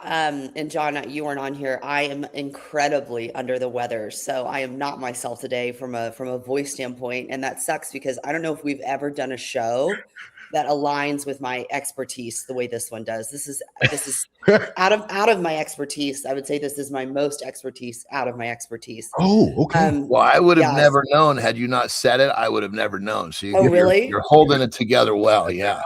Okay. I have a cough drop in my mouth. I'm going to bed after this. I can hear the little bit of the rasp in the throat, but it's you could be honest, it's kind of sexy. So roll with it. Well, and Johnny, you'd agree with me, brother. We've had a few people come through the show here that aren't here anymore. Look at this one. She's sick and she's here. She's fucking putting in the time. She's showing up. Brianna, that's solid, sister. That's solid. Yeah, I did not want to leave you guys hanging. One, I'm very grateful to be here, but two, there's a lot of work that goes into these and, other people to consider. So I can pull it together for 45 minutes and go back to bed. So, but yeah, no, but really this is my lane. I am probably speaking in the real world for several hours, no exaggeration, on a daily basis about this very specific subject. So yes. So I absolutely can decode the thing that baffles every man in this room on why it feels like she detonates over something microscopic. What Keith was saying, right? And to John's point about the iceberg, you do something perceived as small, the loaded dishwasher, and you do that wrong, or you were late, or you used a tone, and then suddenly it's a 2-hour conversation about that. And a man will often stand there baffled going, this just isn't that big of a deal. It's just a dish. It's just a tone. Like, where's all my credit for that I did go to work today and that I did all this other stuff? So this just doesn't seem worth it. And he's right. It would be actually insane to fight that vehemently about a dish or a tone. Grown adults do not have screaming fights about those types of things, but that's why it's not about that thing. And it's about what's underneath it. And that has provided an opportunity for her to use, and you too, this is not gender specific, yes, to get some stuff out, right? So the rule, like the practical rule, is when the size of the reaction does not match the size of the problem, the fight is not about the problem. So is that ever obvious? Right. Yeah. I never thought about that way, but it's so true. You know, and you said something else, Brianna, that I got to jump into because all of us are married here or have partners on the show here. And I will often say, Brianna, if Lauren and I are getting into a disagreement situation, I'll say, I'm 54 years old. I really don't want to be having this. Like, what am I fighting about this for? That's what I'll often say, Brianna. Not to dismiss it, but it's like just stepping back and kind of going, wait a minute. Like, really? I'm not fucking 20. Are you saying that to yourself or to her? Everybody in the room. Like, I'm saying it out loud. Like, I'm like, are we actually doing this right now? I'm 54. Are we actually, like, Cheryl, like you and Dwayne, like, I'm 57, I'm 60. Are we actually having this fight right now? Like, it just seems so ridiculous. Oh yeah. 100,000,000%. But then if he says something like that, I feel dismissed. Yeah, I was gonna say I don't know if I would say I'm 54. That's like saying I'm better than this. That's fair. That's I fair. was saying, you know, this is something we really shouldn't be fighting about, honey. That would probably go over better, I would think. That would go over much better. Yes, that's fair, John. Very fair comment. Brianna? Yeah, I absolutely agree with Cheryl. I had that thought when you said it. I thought, no, Keith, no. That's not what we say. Yes. Yeah. Yes. And that's fair. And listen, and I'll take it. It's reacting, it's learning, it's responding, it's learning how to respond instead of react. But I think the what got me, Brianna, it was just the grown adults comment. Right. So however my response is or isn't, and I will admit could be better at it. It's me saying we're grown adults. Why are we having this conversation? I guess that's what I'm saying. Yes. Yes. And you're right. So the why is what I'm talking about it being something underneath the dish. Yes. So if you feel like the other person is charged, and this is going to feel very unfair, but let's say Lauren is charged. She's the one coming at you about the dish. Yes. And you're the one going, look, we're 50 years old. Why are we fighting about this? Yes. Yeah, that's not going to go great. That will be seen as a little bit dismissive because what does that teach her? You just don't get it. But of course you don't get it because it isn't about the dish. So how could you? But now after conversations like these, some introspection, some self-awareness, you do get it. You know, after today, you do get it, right? So she's the one charged in the moment. You're the recipient. I know it's unfair, but you may be the one, the only one that can bring up in a translated version I'm going to give you, why are we fighting about this? This isn't worth it. We're in our 50s. You know, we love each other at the end of the day. What I want you to remember is that almost every single dish argument is about, in particular, 4 questions. Do I matter to you? Yeah. Do you respect me? Am I alone in this or are we a team? And do you still want me? Oh, interesting. Yes. So when maybe perhaps you're arguing about a phone, I don't know, and the content is the phone, but the real question is, do I matter enough for you to put it down at the table? Or if you're around friends and he goes cold and gets kind of weird because perhaps she called him out or said something in front of friends, right? The content that they're going to fight about later is the comment. You shouldn't have said that. You shouldn't have said that. Well, you do this. And I didn't think, okay. But the question is actually, does she respect me? When it's about chores, it's almost always about, am I alone in this? Am I alone in this? Or are we a team? Wow. John, you know what it reminds me of when AJ was talking with AJ about bids. Remember when AJ was hanging out with us, he was talking about, you know, when our wives put a bid out and and I know when Lauren's putting bids out, I know her well enough. She's putting a bid out. And I know there's times when I don't want to say leaning into it or leaning out for it, something going on where I won't lean into it. And that, Brianna, I know I can look historically. If she puts out bids and I keep declining the bid, we end up in a fight. Exactly. Yeah. Bids and the denial of bids or the rejection of bids almost always guarantee an argument. But unfortunately, you'll discuss the bid itself or this is how resentment builds. You don't so much discuss the bid itself, but that feeds the resentment machine, right? So, well, and John, you've talked about, you know, when Terry's been putting bids into you and you've talked about you're underwater, where she has to fucking remind you, honey, you're underwater. Where it's like you telling me, and totally. And I've asked, listen, you point this out. I got the ears. I'll hear it. Yes. You know? And I mean, one of the things too, that I try to remind myself with situation, but I do like the if the response is doesn't match, that's a really good indicator. Yes. But I just try to remind like it happened just the other day. I don't remember what it was, a tone thing.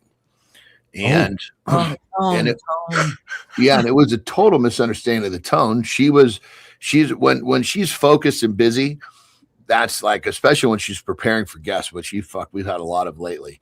You know, she's focused, she's getting stuff done, she puts herself under pressure. And so in those moments, there's going to be, the reaction will be way bigger than whatever it was. Yes. And so I just realized that, okay, this is temporary. I just need to kind of diffuse this and let some time pass, and it fucking goes away like a fart in the goddamn wind, because it's situational. Yeah.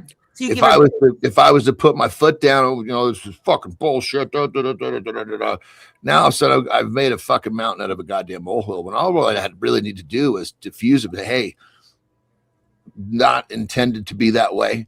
Sorry you felt that way. Never intend to make you feel poorly with something I say.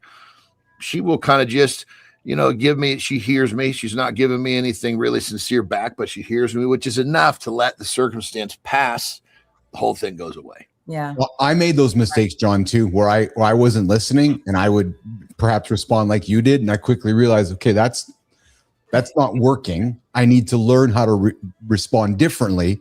And I was down the exact same path as you there, brother. But Brianna? You know what, though? You have to have the conversations, though.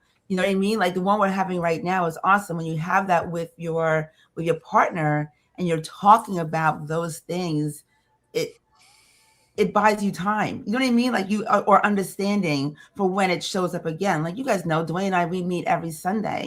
Yeah. And we have conversations about the little fires that burned all week.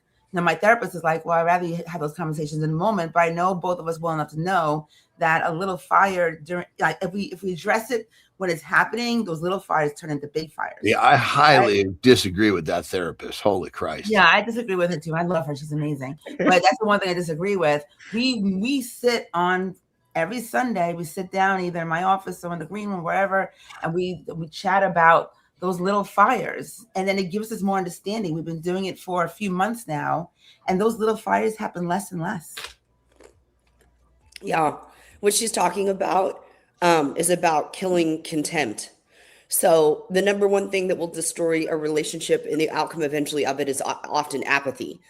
Yes. And I talk about when a couple is in apathy, you know, we have a real big problem on our hands, perhaps. Because nobody cares at that point, right, Brianna? I'm not even going to fight with you because I care so little. So you're not even yelling at each other. You don't even forget the dish because that's where you've gotten to. Yes. And that's the ultimate burnout, right? That's where you've had a complete shift inside of you that even fighting, even yelling, even saying, I can't stand you isn't worth it.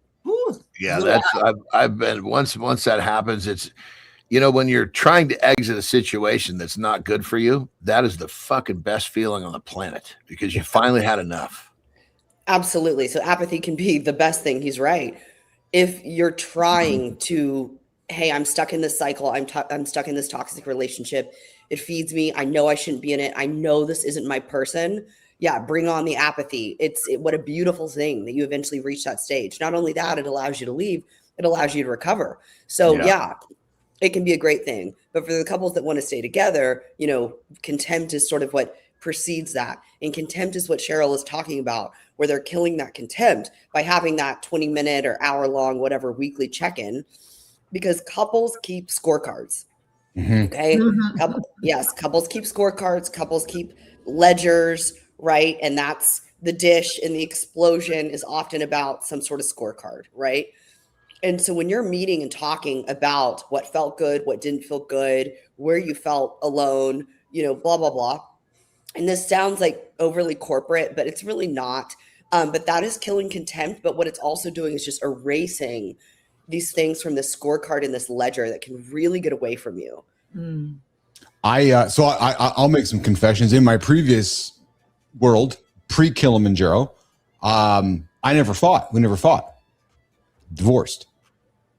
Today, we will have conversations. We will have fights. We will have emotional situations that in the early days I was scared of because I didn't know how to do it. And I would fucking freak out, Johnny, Cheryl. I would panic. I'd be my insecurities would go through the roof. I had to learn how to feel what it was like going through those situations, Brianna, because it was the opposite of apathy. I'm like, holy fuck, I love this. I don't know how to do this. Like it was like I found my dream girl my entire life. And I went through a bunch of emotions. I had to learn how to fight, how to learn how to have this emotion, how to learn all of this. Frankly, it's been an interesting personal journey for me, because my previous one, there was none of it, frankly. Right. So the going back to super backtracking to the whole, bids and the studies and the cameras and the rooms. Yeah. Those that did not fight were no more indicative of staying together. So the absence of fighting is not what in the clinical world we consider necessarily an indicator of, this relationship really surviving, having longevity, thriving. Yeah. It's how you fight. And what happened this weekend was pretty cool too, because me and Lauren had a fight about something in the past. It was dishwasher stuff probably, and I changed some behavior. When it's funny because it came up again on Sunday, and but not through a negative disagreement side. She said this. I said, well, yeah, but I felt like this, so I stopped doing it. She goes, well, okay, well, now we're talking about it. We can change it. I was like, oh, it was really mature, because I felt like a proud adult, because it was like, hey, we're having a mature adult conversation and not having an argument about it, because the last time we talked about it, it was an argument. And now we're actually in a neutral situation and conversing about it, and it was safe. John, you know exactly what I'm talking about. But and I'm not saying that this is the end all be all, but it takes two people to argue. Yeah, yes, it does. You can choose not to engage. Yes, and control the how fast that temperature rises. Yes. Yeah. But I think, John, what Brianna would agree with is that, because I believe we talked about this before. If I'm wanting, you and I we're friends, relationship, and I'm not and I'm wanting to argue with you, and you're just dismissing me, that's probably not going to work either, right, Brianna? Like if I'm wanting to engage with John as his business, you don't have to dismiss you, not to fight. I'm not saying dismiss. That's different. Okay. Yes. Yeah. So Brianna, how would you? I see you nodding there. Yeah, it's a balance of it all, right? And what you're describing between you and Lauren, how you, instead of, you avoided the fight entirely and you just had the conversation about the dish or whatever it was. Yeah. Practically, yes. Okay, this is a concept that I'll explain here. Okay, so she brings up something sharp, right, with an edge. Yes. Because, right, she brought it up before gently and nothing happened, right? So women will learn, and men, but women often will learn, I have to come in hot to be heard at all. I already tried the softball. I already tried the gentle approach, and it doesn't work, right? But then he hears the tone, the heat, and then he shuts down. His shutting down confirms her exact belief that she's right. She has to escalate. So complicated. She has to escalate to get through. Like, she's like, I knew it. Like, I have to escalate to get. Imagine what she tells herself about. Like, imagine if I came in gentle. Imagine what would have happened. But she's learned that, though, correct? Yes, she's learned that. But if she didn't learn that through his poor response, the situation could have been. I mean, it's not that simple. But I try to remind myself that I have, and I don't mean control in a bad way. I have much more control of the situation than I was taught, so to speak. We're never really taught how this shit works. When I realized, I can make sure that this whole thing kind of ends up roughly where it should be through how I choose to behave. Mm-hmm. Yeah, for sure. And that was the example we were talking about, with Keith and him, not to say the thing about we're adults, but he's recognizing, what he means is that he's recognizing one of these 4 questions are probably at play. And yeah, so John, in that case, yes, you could control it. They're the charged party. You can actually dictate how this ends. Of course, we can't totally make up for another party, but for the most part, yeah, you've got a lot more control than people want to think that we do.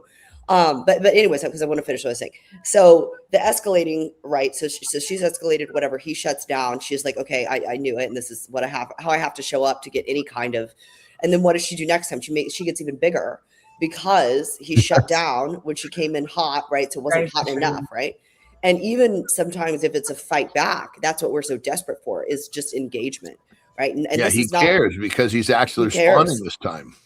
Right. And so this is all very unhealthy, but this is just the patterns that we all fall into, right? So, but both of them are responding technically completely rational to the other person's pattern. The shutdown makes sense. The escalation makes sense. So there's no villain. The system is the thing that's eating this marriage alive, right? So what Keith, this is where I'm going. What Keith was talking about, right? The one shift that actually predicts whether a couple makes it, though, is that two couples can have the identical fight, the dish fight, right? And in the one that survives is where, like, he doesn't unload the dishwasher when he said that he would. And she's thinking, which is what Keith was describing, she's thinking he's stressed, he's having a bad day. Terry gets really stressed when people are coming over. This is always when she kind of loses it for a little bit and feels like anxious. She just wants things to go really well, right? That's what you're thinking. He's having a bad day. He's been forgetful lately. I know he's got so much on his plate. Versus the marriage or the relationship that's dying is going, he's selfish. This is who he is. Yeah. She's so erratic. She's so erratic. But we could have the exact same behavior, the same dish, everything identical. But that internalization tells us a completely different story. And that is the difference. So when I talk about the iceberg, if you have all the shit underneath the water, right? Yes, you're going to fight about a dish because it's all of this. So you need to melt that around the 4 questions and whatever your relationship is facing as a whole. And then that would be where we just fight about the dish because it's just the dish. Yeah. Brianna Bass dropping nuggets. I love it. Dom from the comments says, how do you reset, Brianna, after these types of patterns are built over time? Or how do you ensure you remember that positive framing of the partner? Kind of a 2-part question from Dom. Yeah, this is a hard one. So one, I think, this is so negative of me, but if a couple is really in this cycle, deeply seated, I think it's really hard to pull themselves out. I would It's agree really hard. Doesn't it start with the individual first? I mean, yes. I mean, What are the if odds I'm in that both? position, I'm thinking, okay, I need to. Only thing I can do is control what I can control, which is me. And if I control my controllables, it's going to upset this pattern, which then should start to move it in the proper direction if I'm behaving the way I should. Self-awareness and emotional intelligence. But then, John, I think both parties have to want that, to Brianna's point, because if both don't want that, it's not going to. Well, the question was, how do you start to change? It's different. I mean, again, what are we answering? Yes. Yeah. So one, I just want to normalize how hard it is to pull yourselves out of this stuff. It really isn't easy. So therapy would be probably the path of the fastest outcome to fix that. Of course, I'm a little biased, but I do believe that. And then, if only one party is a participant in this, they can lead the way. They absolutely can have influence. Or Keith, let's say, could recondition Lauren over that dish, because usually he does fall into that cycle, but he learned about this. And then this time he doesn't. And he asked her, is this about something else? Would you be willing to tell me how you've been feeling this week towards me, or a time whenever, right? We want to answer the question underneath, not about the dish. So that would still lead the way. So I'm not saying necessarily one person participating ever is going to break this. It's not, but it could lead the way, because we just need to get some quick wins under our belt. So Keith is reconditioning her, like, because she'll probably de-escalate, maybe not the first time, but probably the second or third, where she's going, you're going to feel silly if your partner's reaching for you, bidding for you, showing up in this different way, and you're still level 8. No, that's gonna taper that, right? So that's part of the solution. So it feels like you're carrying all of this alone, or I wonder if you feel like you're carrying all of this alone and that I haven't been seeing it. Is that what's been happening? Imagine saying that. Yeah, that's beautiful. That is beautiful. I'll tell you what's beautiful. It was legs day for me today in the gym, and I had some new pants that I put on here today. So I thought you guys might like me doing my squats this morning in the gym there, Brianna. But that was me doing my. Looks like you need a bidet, brother. And then I pulled a picture up from my Christmas. Did you guys have Christmas like this? Yes. Dude, that was Christmas at Brandy, I see you nodding. Johnny, I know Johnny, because John's like, no, my family didn't have anything. So, Johnny, I'm teasing you, brother. But that was Christmas at that was early life for sure. But yeah, when my mom remarried, shit changed for sure. But I'm thinking to myself, they need to invest some of the present money, that fucking wallpaper. Jesus Christ. I love how you pick out just everything. Let's fuck, man. You know, I think there's a show actually called Watching Television with John Anderson, just to observe what John's watching. Hey, Brianna, I see Brianna. Well, it's like the guy that's got he's got a fucking Rolls Royce, and then he pulls it into a fucking a parking spot at his apartment. Jesus, Murphy. You know what I mean? Oh my God. Well, let's get the totem pole of importance, a little bit more under control here. Yeah. Brianna, kid, the fact that you showed up says so much about your character. I'm so grateful. Thank you so much. You are awesome. What a great conversation today. It's clearly one, today, man. Yeah, and it's clearly one that can go on forever, eh? Like, it is such a common theme, and Cheryl, I see you nodding, right? Because you're a little bit older than all of us. It never ends, does it, Cheryl? Like, seriously, it never ends. No, it never ever ends. As long as we're human, this kind of conversation is always going to be important. Yeah. Relationships and the dynamics between two people is complicated and beautiful. Yeah. Hey, John, Brianna, Cheryl, before you guys go,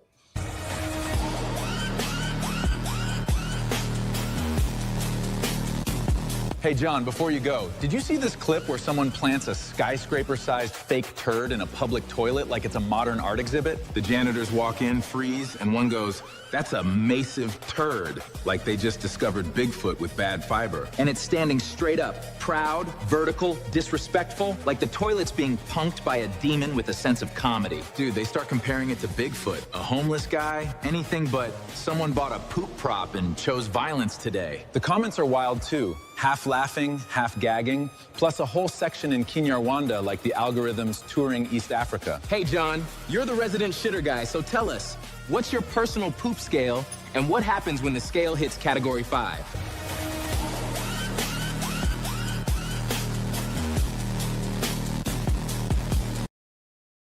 our resident.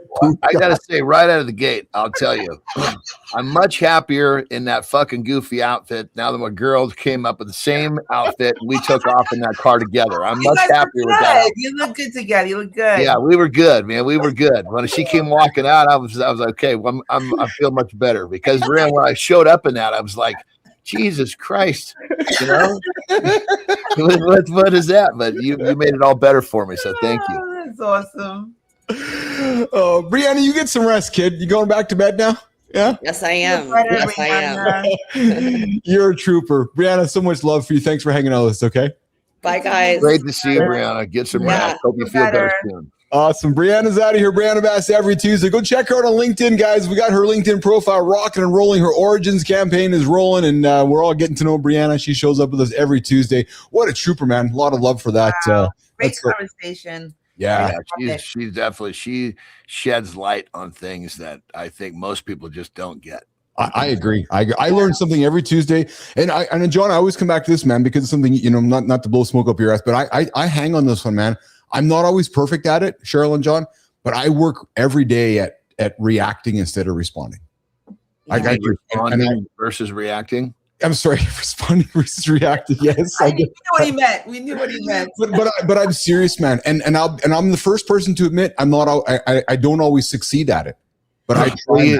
So think like this. It really helps me, right? So when I see someone that's very reactive, I look at him and what a reactive little son of a bitch. Yes, right? yes. It's almost like it's a lesser phylum of a human being.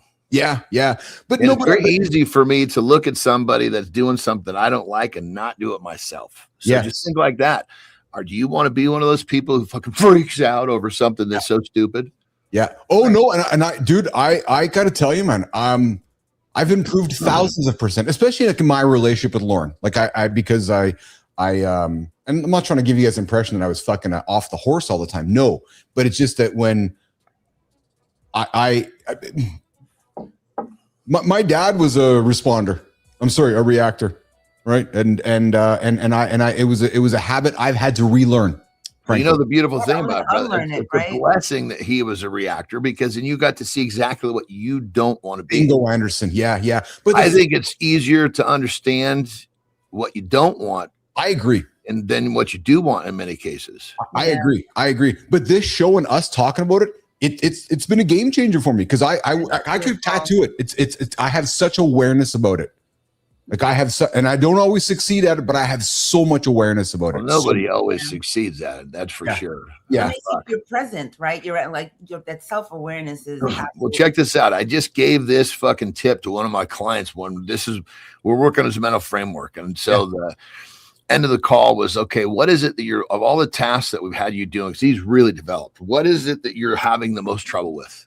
And he said, honestly, it's responding versus reacting. And I said, okay, well, is it with people that are in your life and you have no choice, or people that you can just walk away from? He said, they're in my life and I have no choice. I said, okay, perfect. Easy math. So when you go up to one of these people, you can kind of tell, you can tell almost immediately in their posture, their body language, the tone of their voice, that they're doing what they do.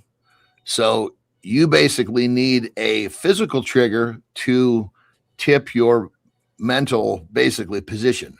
Put your hands in your pockets, because when your hands in your pockets, you're not ready to fight. So he puts his hands in his pockets when he's around these people, and just right then and there, it diffuses that thing in his mind that makes him want to react. And he's like, sent me a text after 3 days after, because like, fucking unbelievable. Wow. Because it's like, you need a trigger to remind yourself, here it comes. So boom, like this is, I'm ready to fight. Hands in pockets. No, not going to fight. Yeah. I like that. In some ways, you're almost kind of showing apathy with that. Not in a bad way, but like, it's like, nah, all right, I'm just going to take it. And it's real. You feel relaxed. Your hands in your pocket. You're chilling. Yeah. Unbothered. Yeah. Yeah. Great conversation. All right, I'm keeping John over time. I got Ben waiting for John. I know we got a bunch of people waiting for Whitaker. Thanks for the conversation and the time today, guys. A lot of fun. Yeah, thanks for the invite, and I'll see you tomorrow. 100%. See Cheryl Whitaker tomorrow. Johnny Anderson, lots of love, brother. We'll see you tomorrow. Love you guys. Loop, my people. All right. Johnny and Cheryl are out of here, guys. Good morning. Welcome back to the big show we call Mornings in the Lab with Keith, John, and friends. So Jimmy, we're going to do something on the spot here that's going to kind of have some fun here before I do the morning focus. I'm going to actually call my daughter and wish her happy birthday right now. See if she answers. And we're going to do that right this second. Boop, boop, boop, boop, boop, boop, boop, boop. Because I just need to do that. Hold on one second. Do some fun little thing here on the air here this morning. Yeah. So I don't know if they're driving yet or if she's still at home, but there she is. Happy birthday, my boo-boo. Brookie, I'm on the show right now, and I'm calling to wish you happy birthday live because I didn't get a chance to do it for you live this morning. So, hey, everybody, wish my girl a happy birthday this morning. She's now 10. Do you feel older today? Do you feel older? Yeah? Well, you look much older today, kid. So listen, I called to wish you a happy birthday, tell you that I love you. Sorry that I missed giving you a hug in person this morning. I love seeing your smile. You have an awesome, incredible day, and we will look forward to seeing you for dinner later. Okay, baby? Okay. Sound like a deal? Love you too, baby. We'll see you later, kiddo. Bye. Catch it, caught it. All right, there's Brookie Bear. She's out of here. And yes, siree, baby. That's awesome. Happy birthday to my girl, Brookie Bear. She's turning 10 today. Good times. All right, coming back, guys, in 50 some odd seconds. Hey, top of the hour. Sarah Barnes Humphrey, Thoughts and Coffee. News and views and comments and commentary coming from the supply chain industry, dropping in 20 minutes with Sarah Barnes Humphrey right here on the Mornings in the Lab Live Network. Hey, did you know I didn't get to it? I'm sorry, Jimmy. I really wanted to get to it. I really wanted to get into the conversation about penis fencing. I'm telling you guys, yes, penis. And no, Jimmy, not at the urinal. No, we're not talking about fencing at the urinal. I know Sullivan's thinking, well, yeah, I go to the urinal and I penis fence. Kai, come on, Kai. No. We're not talking fencing at the urinal, like penis fencing. Yeah, coming up on tomorrow's show. Did you know about penis fencing? But before we do that, I have Charlie, I got 58 seconds in less than a minute. I'm going to come back for something that we call the morning focus, which is a little bit of a monologue. And today's monologue is all about, you know what? Mornings, I got a point of view for you. We're not here to entertain you. Nope, not here to entertain. But I thought you were here to entertain us. No, I'm here to punch you. I'm talking about it in 60 seconds. Next on Mornings in the Lab.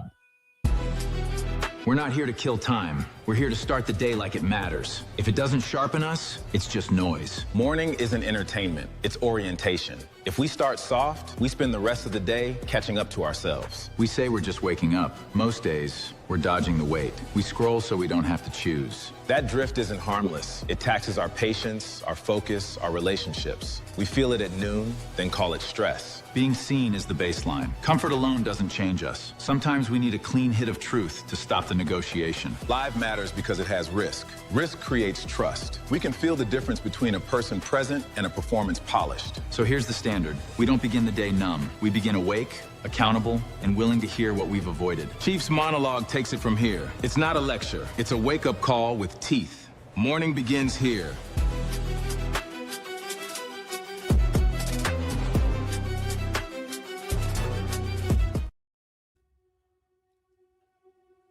Hey, we're giving Maya Rez some time off today, Jimmy. Maya, you got some time off today. Yes, we are going to the community corner. Not today. We're going to reset Maya because we're going to send you all to Sarah Barnes Humphrey show called Thoughts and Coffee coming up here in about 20 minutes on the big show we call Mornings in the Lab with Keith, John, and friends. Hey, Jimmy, did you see that turd in the toilet? Dude, that turd was massive. You know, and I know it was not real, but dude, could you imagine like the size of that fucking turd? Like, could you imagine the size of the human that the thing came out of? Like, it's actually the size of like somebody's body. Dude, like, did that come like out of the Big Show's ass or like Andre the Giant's ass? Like, the size of that turd was unbelievably, you know, and a show like ours that we talk about Anderson defecating so much, I just thought it was such an appropriate thing to put on the show here today. Yeah, true story. All right, listen, guys. Morning live, the kind of content we make. I got an opinion on this that it's going to maybe startle you all and maybe punch you in the gut. But you know what? Mornings, the kind of content we create, Maddie creates, Cheryl creates, that we create. Here's something for you. It should make you feel seen or punched, just viscerally felt, but not entertained. No, not entertained. You're like, what? But Billis, I thought that you were all about entertaining. And I know you're thinking this is kind of strange. Yeah, perhaps, but I mean it. I absolutely mean it. Because entertainment that you all think too small for what we are creating here. Yeah, entertainment is what you use to kill time.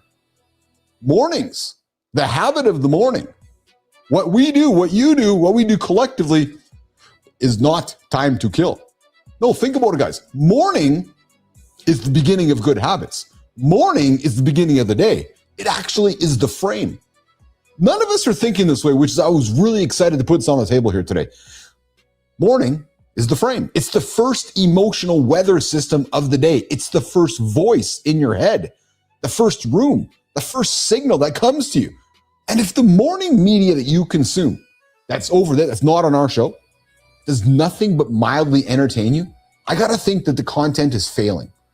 Today, 2026, not enough anymore. No, not for adults, not for guys like you and I, not for the men and the women of the generation that we call X that are carrying all the real weight, and not for everybody waking up into pressure, uncertainty, responsibility, noise, and a world that is already trying to steal their attention before they even have had a cup of coffee.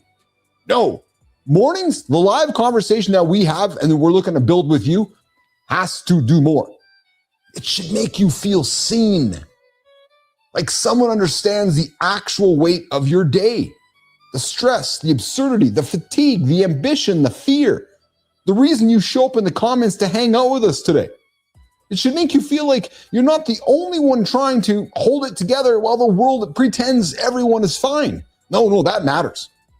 But sometimes feeling seen is not enough. Sometimes in the morning, like the morning content that you're consuming, well, here it goes like this. Maybe it should punch you, like just punch you, not physically, and not with fake aggression, and not with even with some alpha manosphere or misogynistic concepts. No, none of that. I mean, it should interrupt the drift. The drift. You know what I'm talking about. It should hit the part of you that has been negotiating with excuses every morning. No, the morning content you consume should say, wake up. Look at this. Stop hitting that snooze button. Stop pretending. Stop giving your best attention to the garbage across all of the feeds. I invite you to hang out with us here 2 hours. We do the work for you. We put the negative crap over there. We bring the fun to the table and we have some fun. Stop acting like the feed is harmless, guys. It is harmful. And stop calling your avoidance, I'm just being busy. No, there's no, listen, in today's world of AI agents and shortcuts to losing weight and never having to go to the gym, the fact that somebody's busy is baffling to me. Maybe just stop treating your life like something you're just going to eventually get around to. Oh, Jimmy, I'm just stuck on the couch. Really? No, the kind of punch that we like to offer up here in the morning, and I know what we create is not for everybody, but that kind of punch, it can be useful. Because adults do not always need comfort. You heard it with Brianna here today. Sometimes we need confrontation. Sometimes we need someone to say the thing that you have been avoiding. And you know what, Jimmy? We know what it is, Jim. We talk about it on the show every single morning. What is it? The snooze tracker. Yeah, I'm just going to avoid my day today and I'm going to hit the snooze button instead. And then, Jim, what happens? They wake up and 25 hours of their life has been gone, lost, because they're hitting the fucking snooze button. Think about that for a quick second. Like, honest to God, sometimes maybe you just need a room that does not let them hide inside the polite entertainment of yesterday's morning media. And that is what I think morning media has lost. Have you guys tuned it on lately? I hope not, because you've been tuning into me. But morning media today has gotten just too soft. Way too soft. Too corporate. I gotta make everybody happy because I'll have to have the widest audience. It's too packaged. Maybe it's too woke. Yeah, I said it. Maybe it's just too woke. Oh, there's this conservative guy coming out now. Oh, he's just too woke. Fuck, come on, seriously. Or maybe it's just too afraid of making anyone uncomfortable.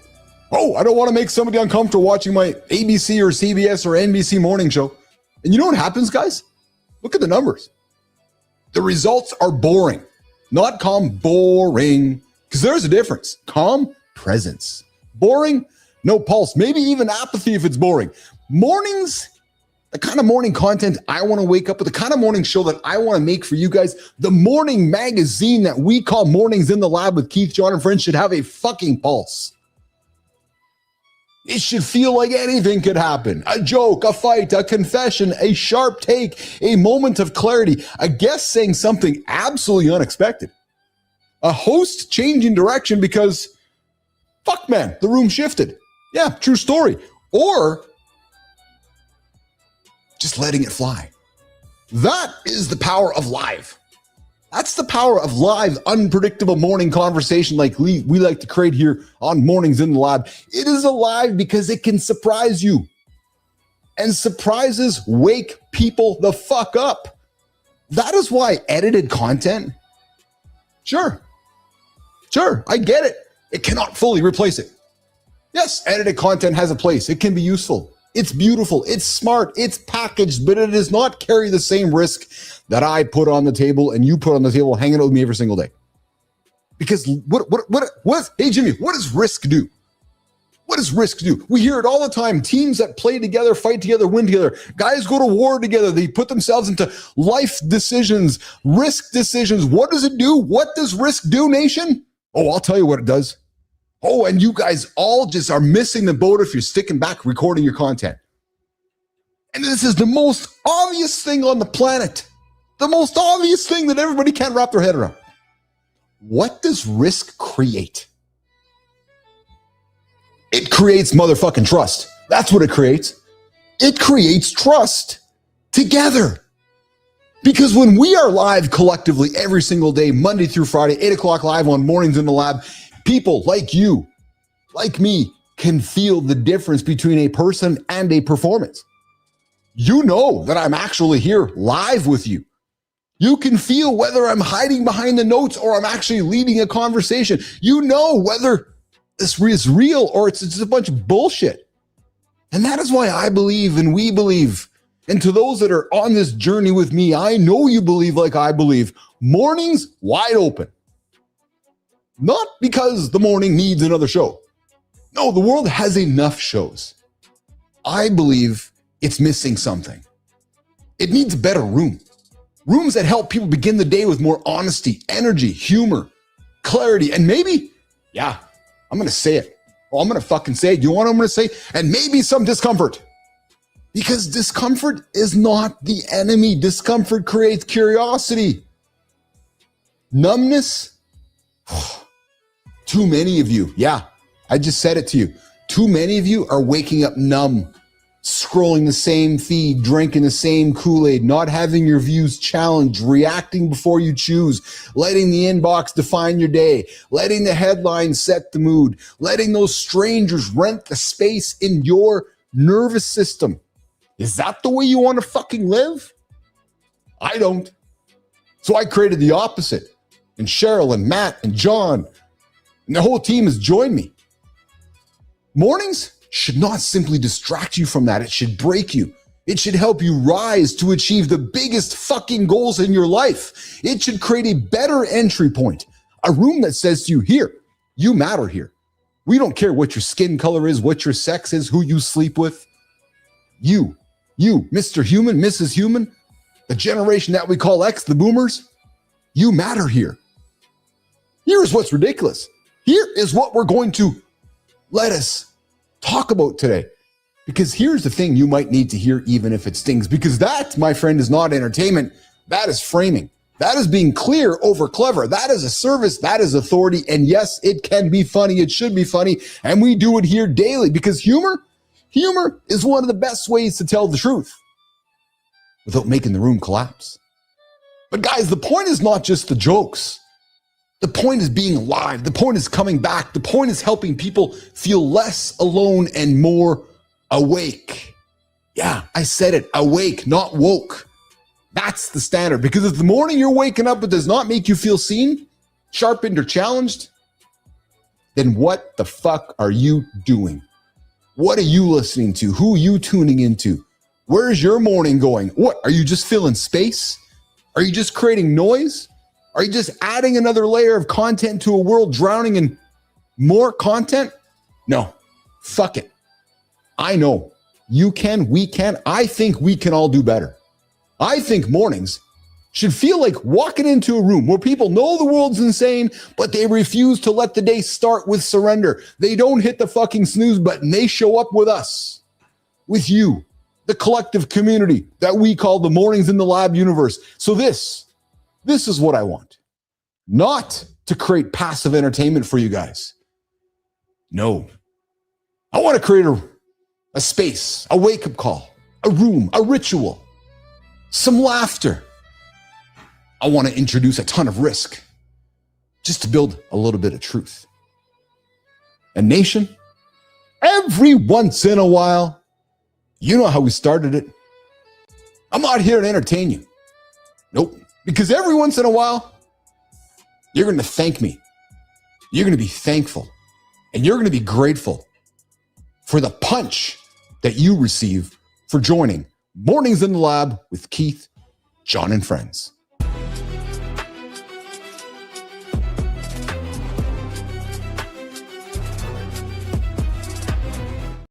Boom, boom, boom. We are done today, nation. Yes, we are. Woo. I felt good giving that one today, Jimmy. I felt good today giving that one. Yes, I did. I hope you guys enjoyed it as much as I enjoyed making it and delivering it. I love what we are collectively building here. And it only happens with all of us doing it together. It happens with all of us moving in the same direction collectively. True story. Yes. And I'm Sullivan. I'm with you, man. A live morning show creates trust, vulnerability, spontaneity. I appreciate you, brother. Because you know what it is? It came up in a conversation that I had yesterday.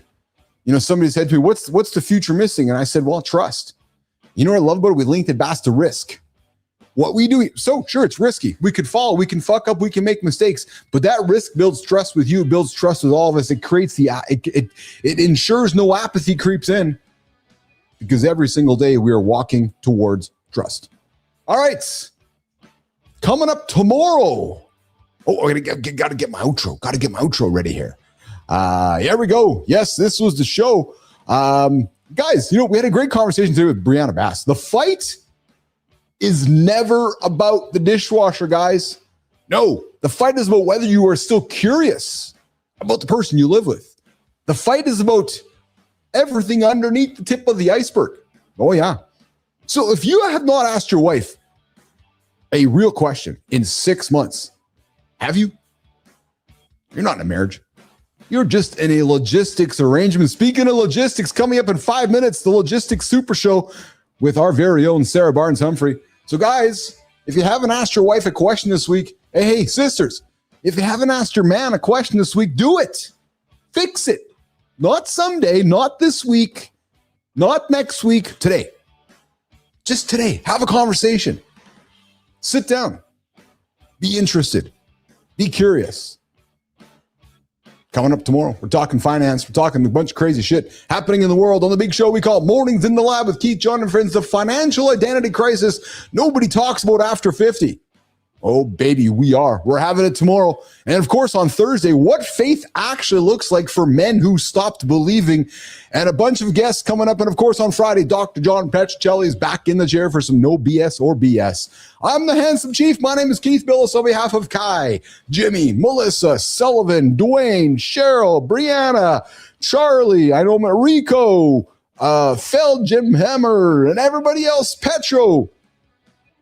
Nation. We'll see you guys tomorrow.